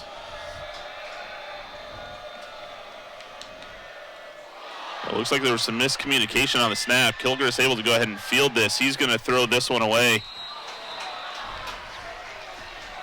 Woodinville is going to take over at their own 33. First passing play, official passing play for Union in the second half goes incomplete after a snap goes over and through the hands of Kilgris. Yeah, I don't know if there was some miscommunication between Kilgris and the center there. Looks like Kilgris wanted the ball a lot earlier than what he received it, and then the snap was just over his head. Another byproduct of just running consistently for Union is they're just taking time off the clock consistently. Already 4.5 minutes taken off here after one drive. Woodinville takes over. Sorensen drops back. He finds his receiver in the flat. That's Owen Milnes. Milnes able to go ahead and get some good yards after catch, and that's going to be a first down as they bring the ball out to their own 45-yard line. Talon Bowknife takes him down there. Woodinville gets to their own 45 here.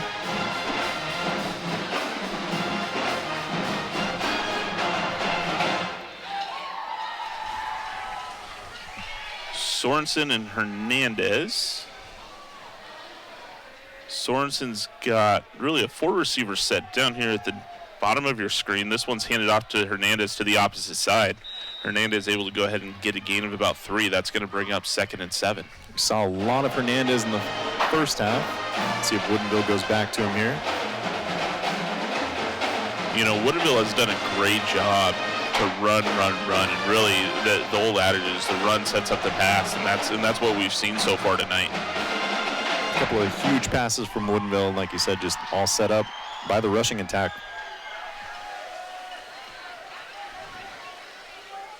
Hernandez in the back again. Sorensen looking left. Intended receiver.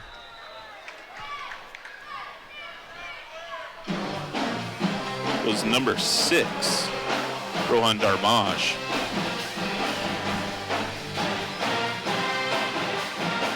That's going to bring up 3rd and 7. Ryan, talk to me a little bit about the Union defense. What are your thoughts so far here throughout the game, not just Q3? Yeah, you know, they've done well. I mean, the problem is that you see their secondary really getting sucked into the run, and that's what's happening. It looks like they were almost called offsides there. As we talk about their defense, that's Adam Olsen that comes up with a huge interception. He's going to bring that one back out to their own 45-yard line, and that's a big turnover for the Woodinville Falcons as Union will go ahead and take over. Adam Olsen doing it on the offensive side. There we see an interception, first turnover of the night for Woodinville. Yeah, Sorensen just looking towards the center of the field, and Olsen just steps in front. That ball was underthrown. Nearly picked off by Talon Bowknife as well. I want to know how you did that, Kyle. You asked me about their defense, and then they come up with an interception. I wish I had an answer. All right, so Union's going to go ahead and take the ball back over here on their own 45-yard line. Does look like Armani Tonga's back in at QB.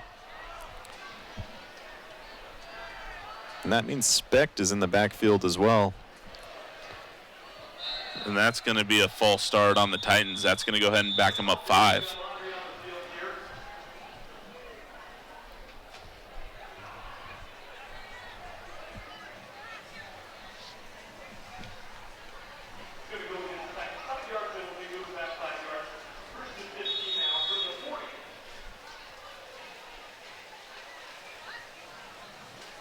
Halfway through the third quarter here.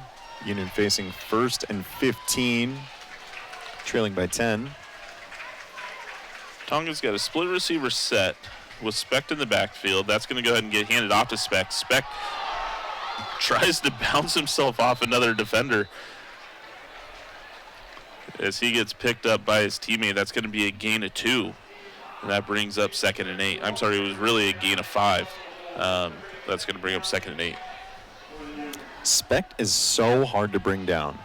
We've seen a couple plays here this quarter where he just refuses to be tackled. I mean, it's really saying, Specht was only 5'9", 175.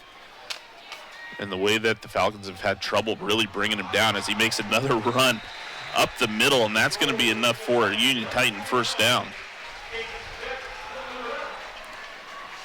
Specht is going to take a break here. We do have Adam Olson coming back on the field. There's a good look at Specht right there.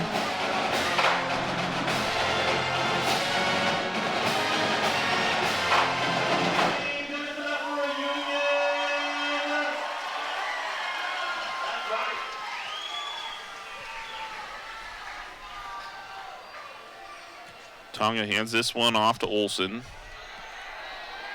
Olson fighting his way for every inch available there. Gets a gain of 2.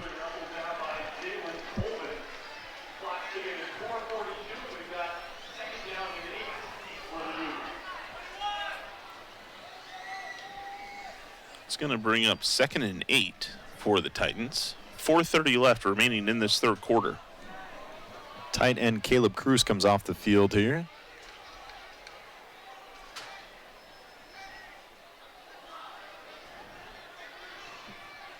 Tonga trying the hard count, unsuccessful in drawing the Falcons offside. He's going to hand this one off to Olson. Olson up the middle for a gain of 3. That brings up 3rd and 5. Fairly clean game as far as penalties go for Woodinville. Not fooled whatsoever. Really for both teams, there hasn't been a lot of laundry on the field tonight.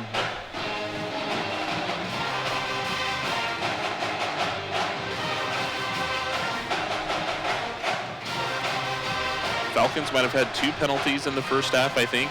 This might have been Union's first for the night. That ball's handed off to Adam Olson. Olson tries to break it around to the outside. He's going to get ran out of bounds.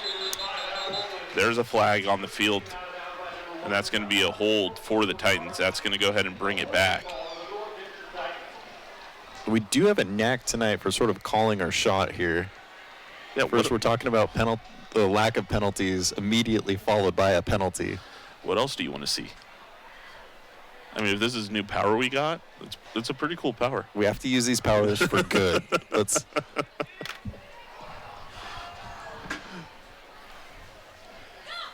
I think it'd be really cool if the Titans substituted in a giraffe, maybe. Let's just get weird with it. Let's see what we're capable of. I don't think anybody has that one on their bingo card. So the holding penalty is going to back the Titans up. It's going to be 3rd and 12 from the Woodinville 47-yard line. Big play here for Tonga and the Titans. Tonga looks back to pass, tries to find. That was Tobias Chappell over the middle. That ball's overthrown. Pretty deep there. It does look like the punting unit's going to come on the field for Union. Talked about Specht quite a bit so far. He is on the bench.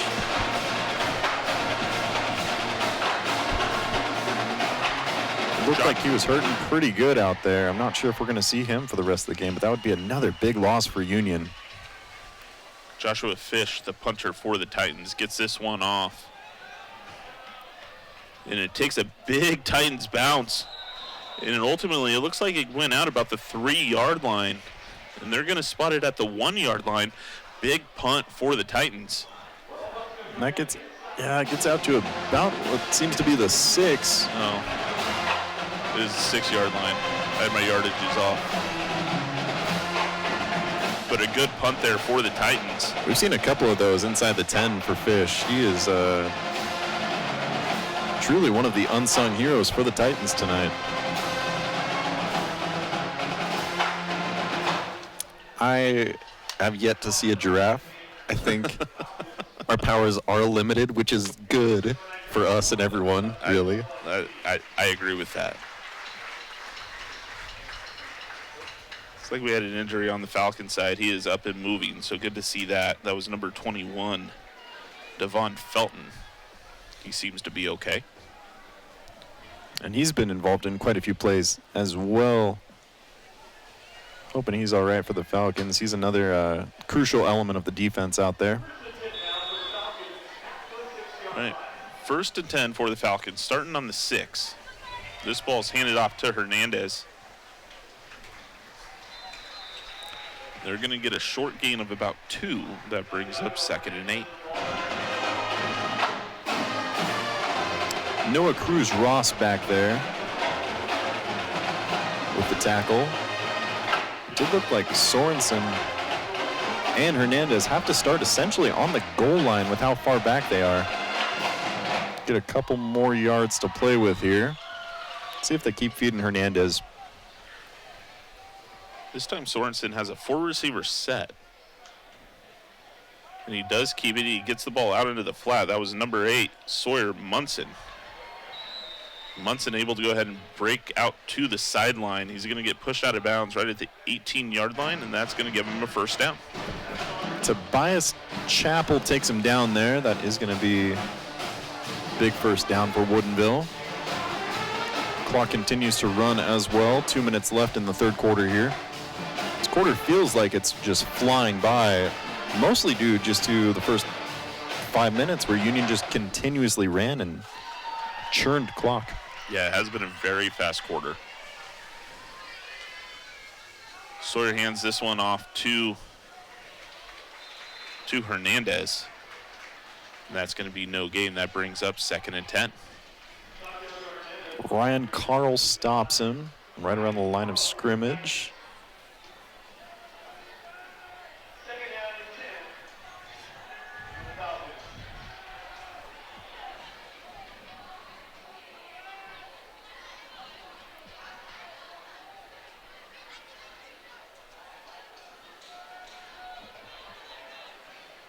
Woodinville's going to use every ounce of play clock they have here.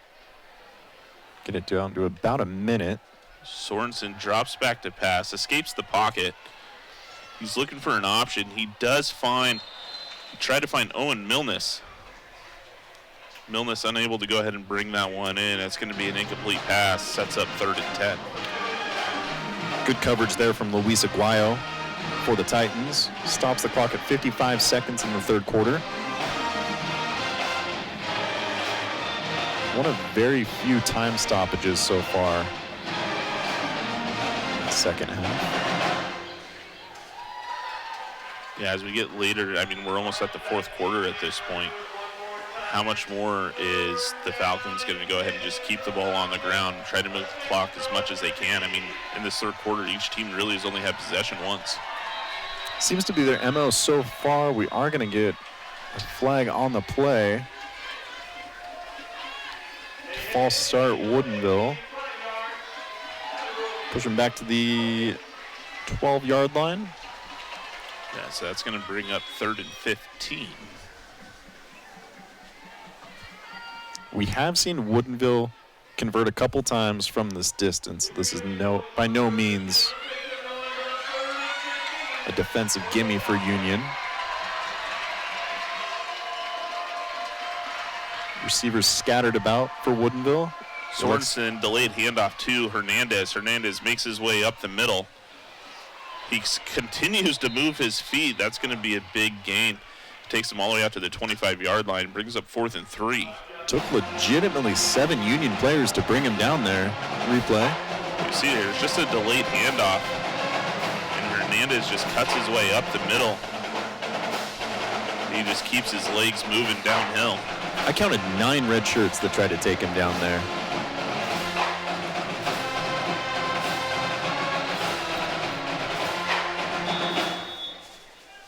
Timeout Union. Again, this is something that we've seen from Titans coach before using his timeouts in the first and third quarter.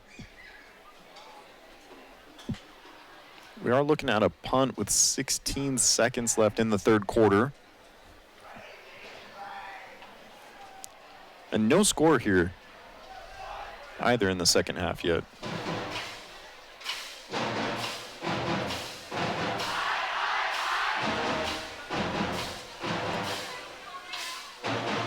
No, I mean, neither team. I mean, the Titans did get into Falcon territory, but just barely on their first possession of the half. The Falcons haven't sniffed Union's territory yet. Yeah, definitely the play has been exclusively on the left side of the field here. This is a new punter for the Falcons. This is Justin Markey. He's sitting right on the 12-yard line.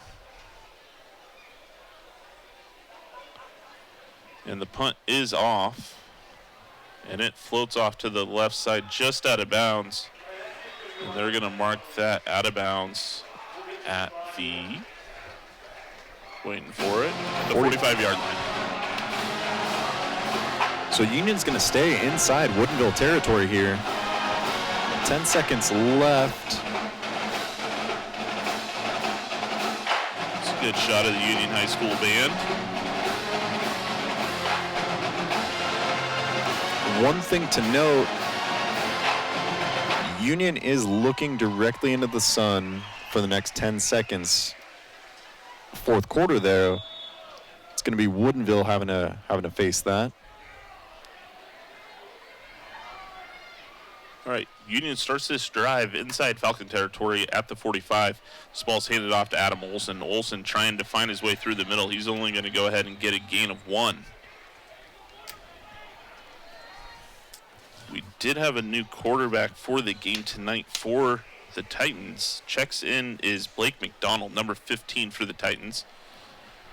We did see him to kick off the season for Union. We have not seen him so far tonight. Yeah, he played the first quarter last week, and that was all we saw. After that, the time was split between Kilgris and Tonga. As we mentioned earlier, they are still trying to figure out who has that QB1 spot for the Titans. Yeah, let's see if they continue with McDonald here, give him a shot to claim that QB1 spot. Union band trying to spark the crowd here and the players.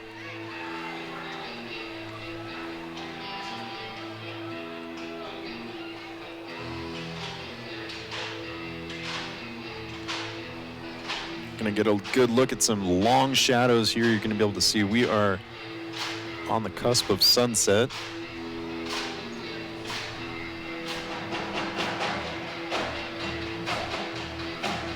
Second and 9 for the Titans on the Woodinville 44.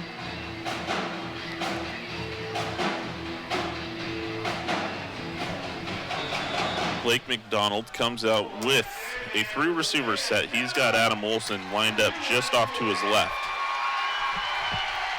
McDonald drops back, finds his receiver in the flat. And that's Kellen Brown. Kellen Brown makes a great move, bounces out to the outside. Blaine Hager spins him around, takes him down. But Union is going to get a fairly decent chunk here, looking about 18 yards replay. We're going to see this replay, but there is a flag on the play. It looks like it might be a hold. This is right back at the 45-yard line. This is going to be moved back. Did look like Braden Bartoletti got held up right on the far side of that play. Real bummer for the Titans because that was a nice little gain. That's going to be third and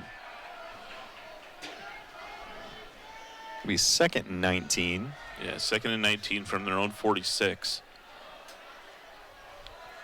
McDonald drops back to pass. He finds Kellen Brown. Brown stopped right inside Falcons territory at the 45-yard line. That's going to bring up 3rd and 10. Big tackle from Navon Felton there. He's been involved in several plays for Woodinville.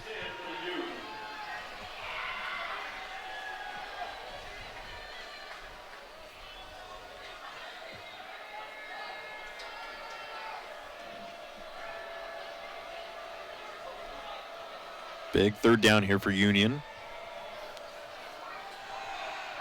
McDonald drops back to pass, finds Kellen Brown wide open. That ball was tipped. A great defensive play. Yet again, Felton on the coverage there.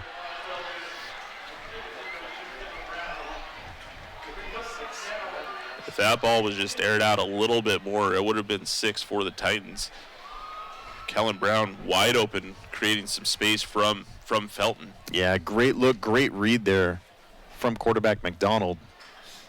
But yet again, just Felton from the get-go, first play of the game, gets a hand on the pass from Union, and more of the same here back in the 4th quarter now. So that brings up 4th and 10. Titans decide to go ahead and go for it in 4-down territory. McDonald finds the big tight end right through the middle, and he's going to break his way all the way down into a touchdown.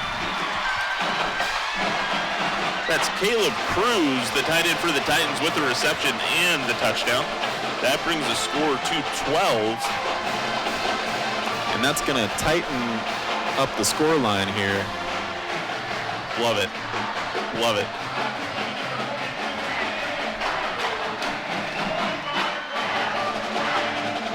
Extra point here would put Union down by just a field goal.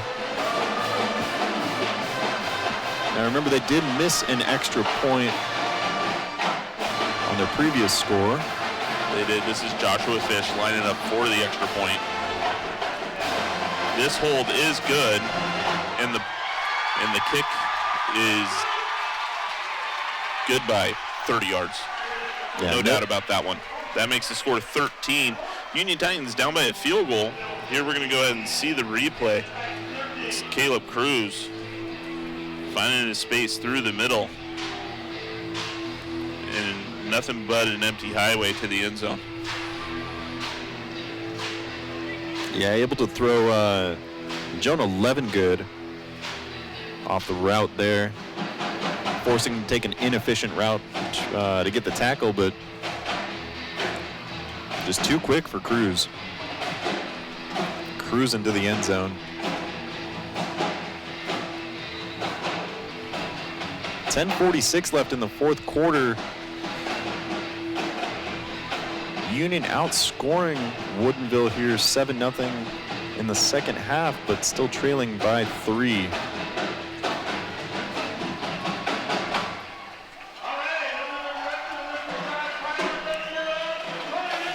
Yeah, with the Woodinville Falcons only having a 3-point lead down, I wonder how that's going to change their offensive scheme. Are they still going to try to just hold on to the ball and milk as much off the clock as they can? I would think so. The rushing attack for them has been working. Union's defense, though, holding firm. This ball is fielded by Bartoletti. Bartoletti struggled to get a hold of it. He's going to take it and be down where he was able to recover it right on their 21-yard line, 22-yard line as the Falcons take over. Pretty good break there from Union. And again, just both these kickers kind of forcing awkward interactions on the returns.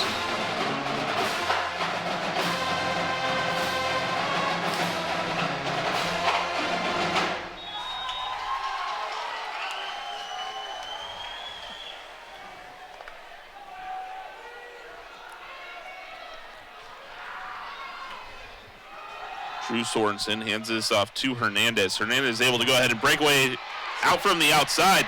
He's got no one in front of him. He does get tripped up. Olsen playing hero yet again. Takes him down, but big run from Hernandez. Getting to about exactly the 40-yard line. Yeah, Olsen made a huge play there to get a hand on Hernandez. As you see here in this replay, Hernandez just bounces himself to the outside. He's able to follow his blockers. Now look at that blocking, too. Just superb stuff from Woodinville there. Just barely trips him up. So it's going to be 1st and 10 as the Falcons find their way into Titan territory. This is handed off to Hernandez again. This time Hernandez stopped with only a 2-yard gain. Yeah, Tobias Jacobel takes him down real quick.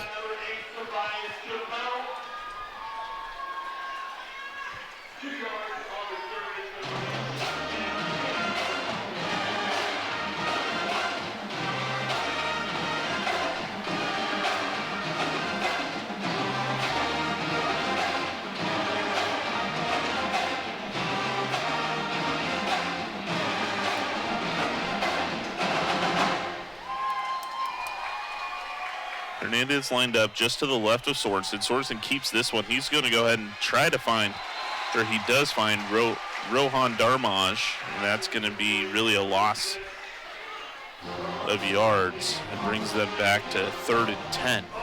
Bo Newman wraps him up, and I have to imagine if Sorensen didn't get that ball out as soon as he did, he was going to get taken down real quick by just a slew of Titans. Yeah.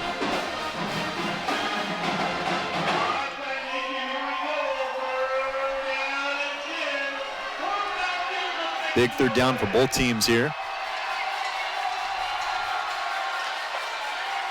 Sorensen rolls out to the right. Looking downfield, he's able to go ahead and find Owen Milnes. Does force not going to be enough for the 1st down.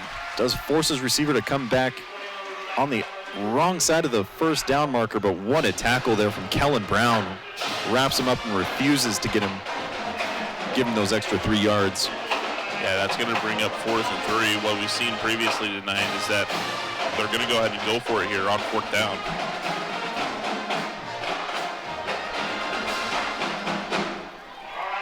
Now, this could be one of those situations, too, where they disguised a punt in the 1st quarter. This one does not look like they're going to do the same. They're just going to go for it here. Have to imagine this is going right to Hernandez. Yeah, play clock down to 3.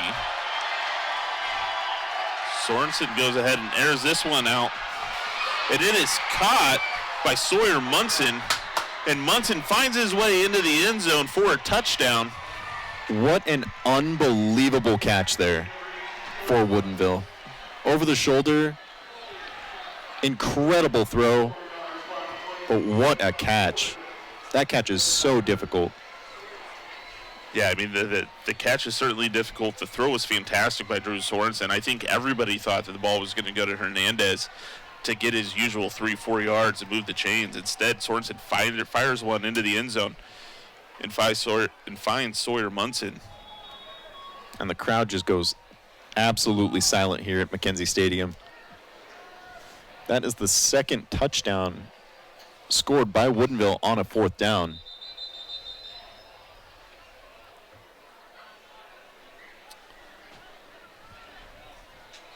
Woodinville's going to be forced to bring on another player here.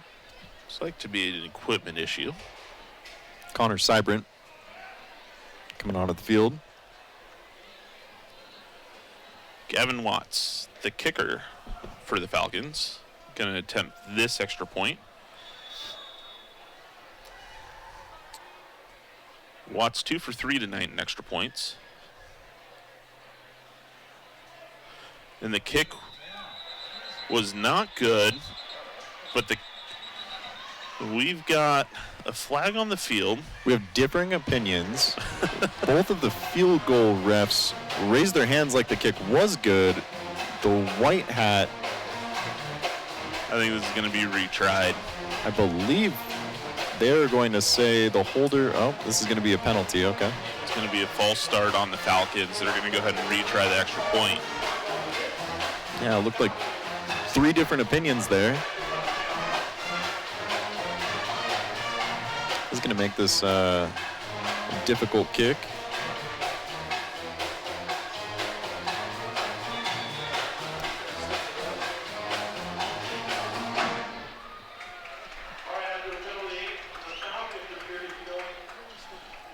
So Gavin Watts is going to go ahead and try this again.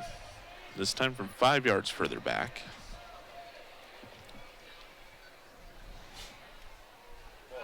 Oh, and that snap was no good. Watts is going to go ahead and fall on it. Maybe a late hit from Union is what the referee's signaling. If that is the case, that is going to be a tough break for the Titans. If they do call a personal foul on the Titans.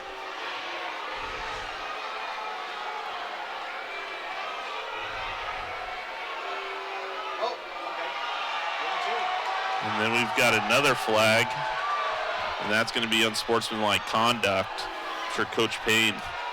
That's some choice words.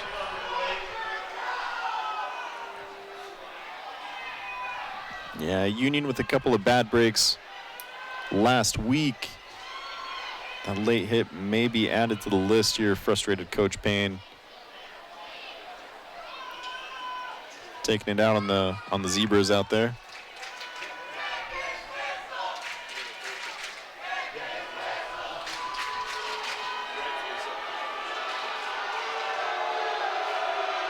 You can hear the crowd too, just not too thrilled with the decision out there.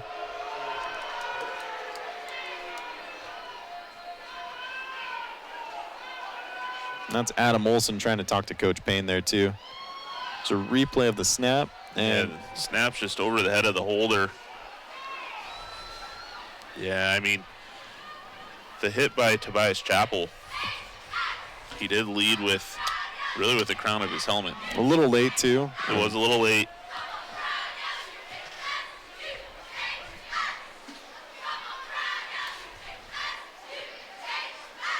Here's a replay of the touchdown here. We haven't seen this yet. And Sorensen just finds Sawyer Munson. Sawyer Munson able to keep his eye on the ball the whole time.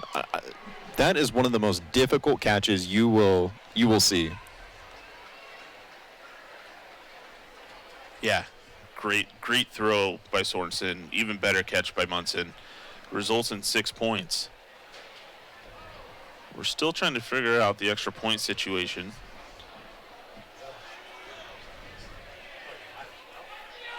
So the kick is no good.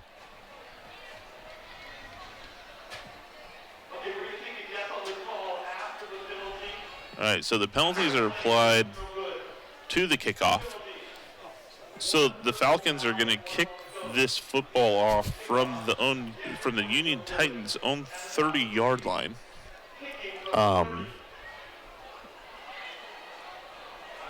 This is probably going like 40 yards out of the end zone, right? Is it just going to be a little squib? I think a squib is really the only option you have. And a squib it is. And it's going to go out of bounds, so that's going to come out to the 35-yard line for the Titans.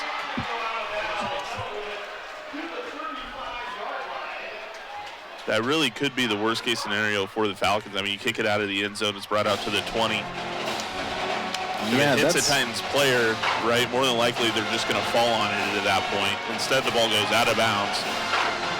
And so that's going to be brought out to the 35-yard line.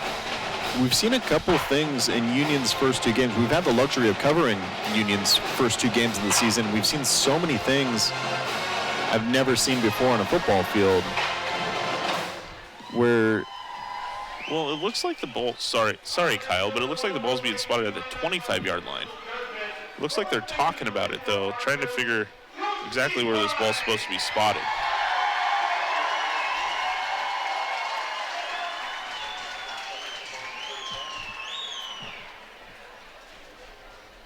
Have to believe they're going to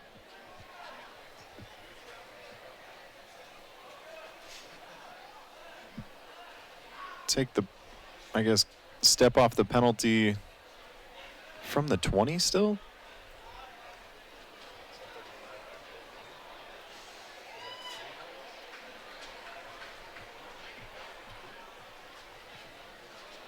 The last, I guess, the touchdown play, the extra point, the kickoff, those three combined have lasted for longer than the entire third quarter. Yeah. So they spotted this ball at the 15. Things have gotten weird. Yeah, I'm not sure if we're playing by football rules anymore. we're going to see what happens for the next 7:45.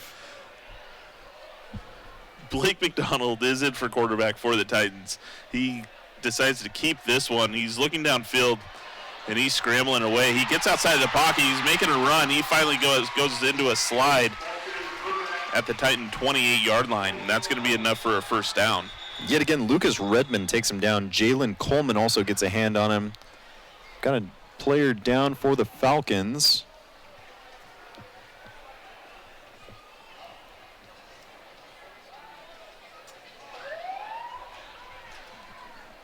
We're going to take a quick break here, make sure he's all right.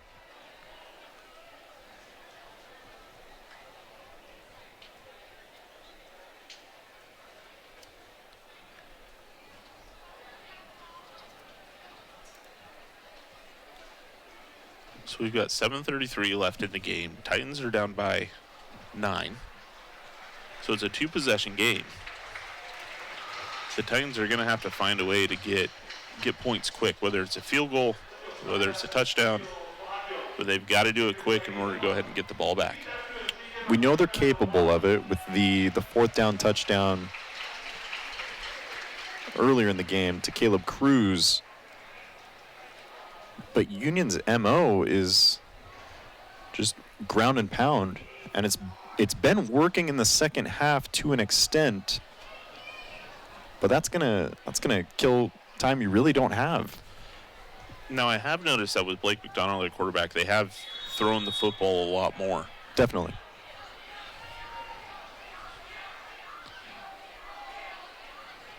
So McDonald does hand this one off to Adam Olsen. Adam Olsen tries to break out around the outside corner. He's brought down at the 31-yard line. That's going to be a gain of 3 and 2nd and 7. Chase Balin with the tackle there. Out to the 31 now. You can see Navon Felton here guarding what seems to be 2 receivers. Woodinville lining up now. Blaine Hager in the secondary. McDonald's got a 3-receiver set. 2 down here at the near side of your screen.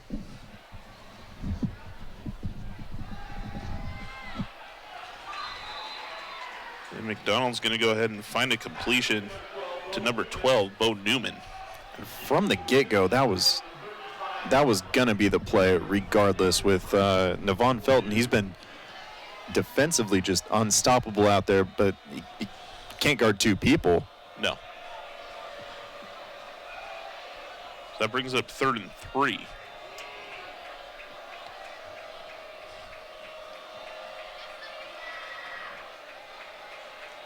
McDonald hands this one off to Olsen, and Olsen is stopped in his track before he even gets to the line of scrimmage. And that's going to be a loss of 1. It looked like Connor Seibert first to hit him, but Lucas Redmond, I've been mentioning that name a lot. He takes him down. 4th down, 5:40 left in the game. Union trailing by 9. Brian, like you mentioned, they need a quick score. See if they get it here. They have to go for it. You've got Kellen Brown down here on the near side as the wideout. McDonald looking for Brown. Brown's able to go ahead and get enough for the first down. Not able to get out of bounds. It will temporarily stop the clock as they move the chains. Felton takes him down, but did give him a ton of space. Big conversion there for the Titans.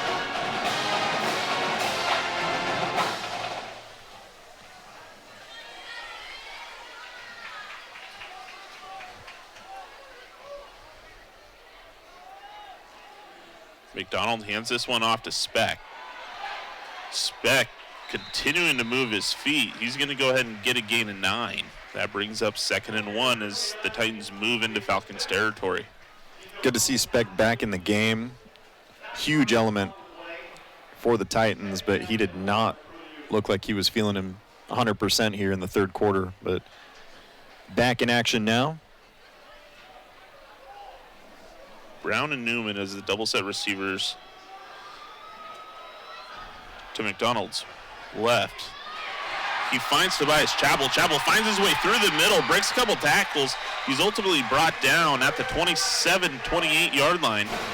That's going to be enough for a first down as they move deep into Falcons territory. Gavin Watts, who's played all three phases of the field for Woodinville, takes him down. Great heads-up play there for McDonald.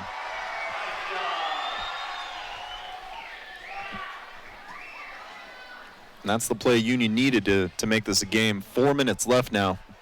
The clock is ticking.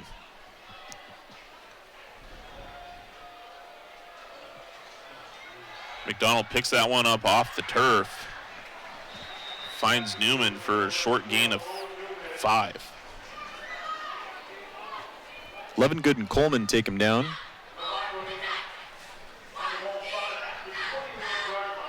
The Titans have to speed things up. McDonald is continuing to get plays from the sideline.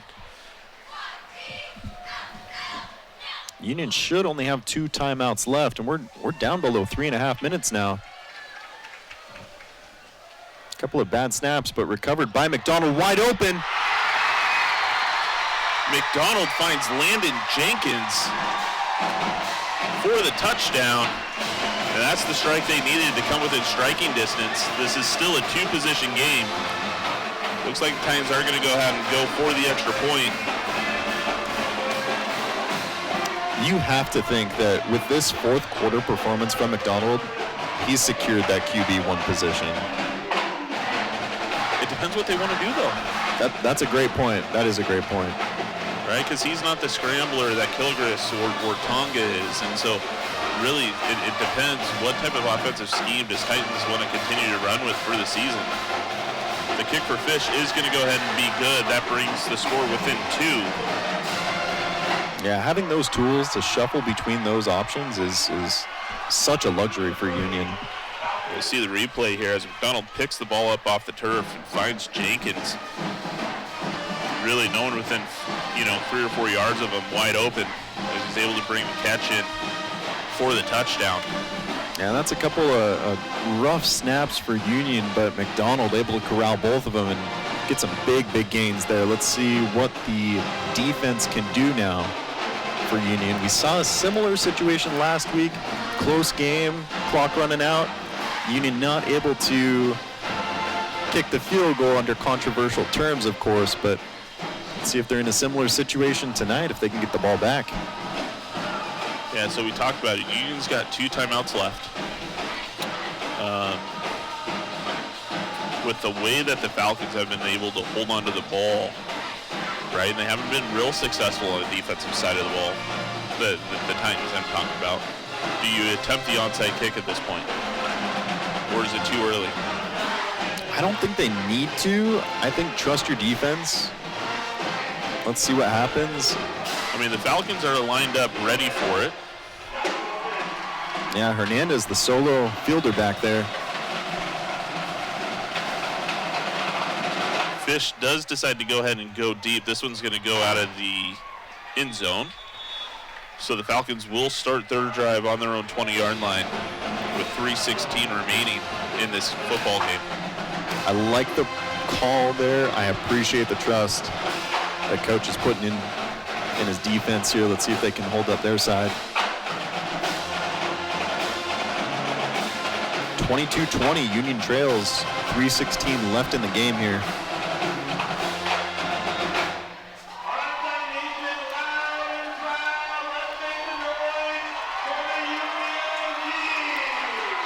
Coach Payne trying to get the crowd involved.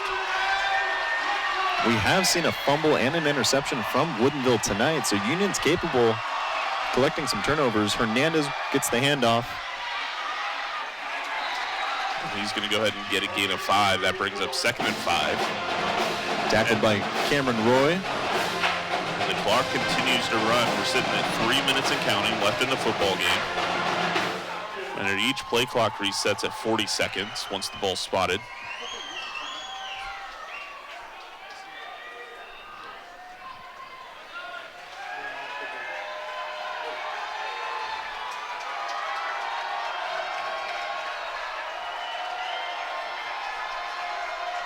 Sorensen hands this one off to Hernandez. Hernandez is going to go ahead and just get a game of 1.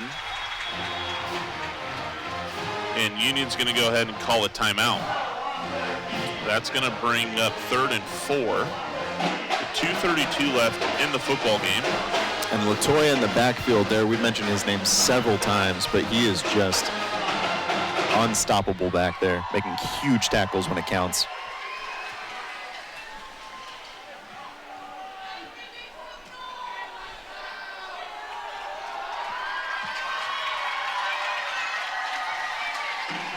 .232 here. Biggest play of the game for both teams here. Woodinville gets the first down. They essentially close out the game. Union able to stop it. Things get very interesting. Yeah, Union's got 1 timeout remaining.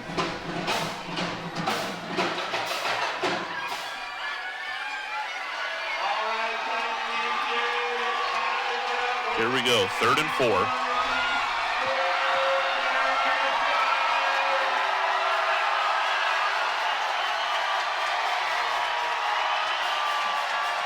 Ball is handed off to Hernandez. Hernandez makes his way upfield. It's going to depend on the spot. It looks like that he did get enough to go ahead and move the chains and get a first down. And that is the case. So that brings up 1st and 10 on the 31-yard line, 2:26 remaining, 8 counting.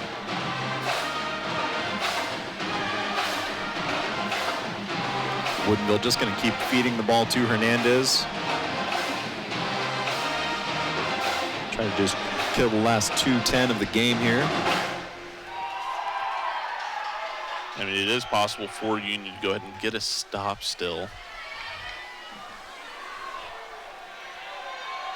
If they are successful in that, it doesn't leave much time for him. The ball's handed off to Hernandez. Hernandez makes his way up the middle once again. He's able to break a few tackles. That's going to turn into a 9-yard gain and brings up 2nd and 1.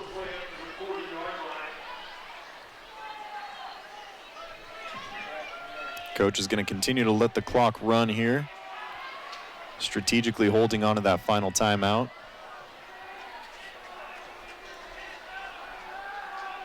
Union trailing by 2. This is a big yard for Woodinville.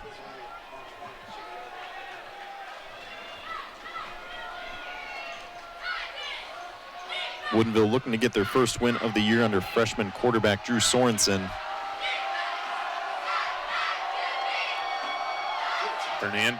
Hernandez takes it in the backfield. He's going to get stopped. Looks like short of the line. It's going to be close. They are going to go ahead and stop the clock at 1:02. And they are going to call it was enough for the first down. That brings up a new set of downs. Mathematically now. This is looking like a Woodinville win here tonight. Yeah, all Woodinville has to do now is go ahead and take a knee, and they have secured the victory. Now, we have seen crazier things happen. We've seen fumbled handoffs. We've seen fumbled snaps tonight. Who knows what could happen? Remember, in the 3rd quarter, that giraffe ran out on the field. Anything could happen tonight. Sorensen not taking the ball under center. And he's going to go ahead and take a knee.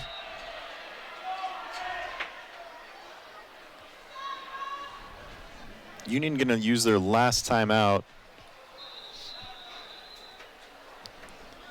20 seconds left. You know, Union has been in, again, we've had the luxury of covering both of their games so far to start the season. Margin of defeat, 5 points split between 2 games. I'm sorry, 4 points. 3 points. Oh, it was 3 points, yeah. They lost in overtime by 1 last week, 2 tonight. Yeah, I And mean, they've been involved in some entertaining games, though. they have. I mean, the Titans are right there. I mean, they could have very easily started this season 2-0. Instead, they're looking at it 0-2. And you know, you take a look at last week. Last week it was some mistakes, right? Some turnovers. Tonight, tonight they got beat, and it was a close game tonight, and they certainly fought and everything else. They just couldn't stop the run, and Santiago Hernandez tonight, I think that was the big difference. Definitely. Yeah, and just an awkward first quarter, really, for Union, where if you take a couple plays, just a couple of mental lapses out of that first quarter, they come away with the victory tonight. What we're going to end up with here, though, is a Woodinville 22-20 victory.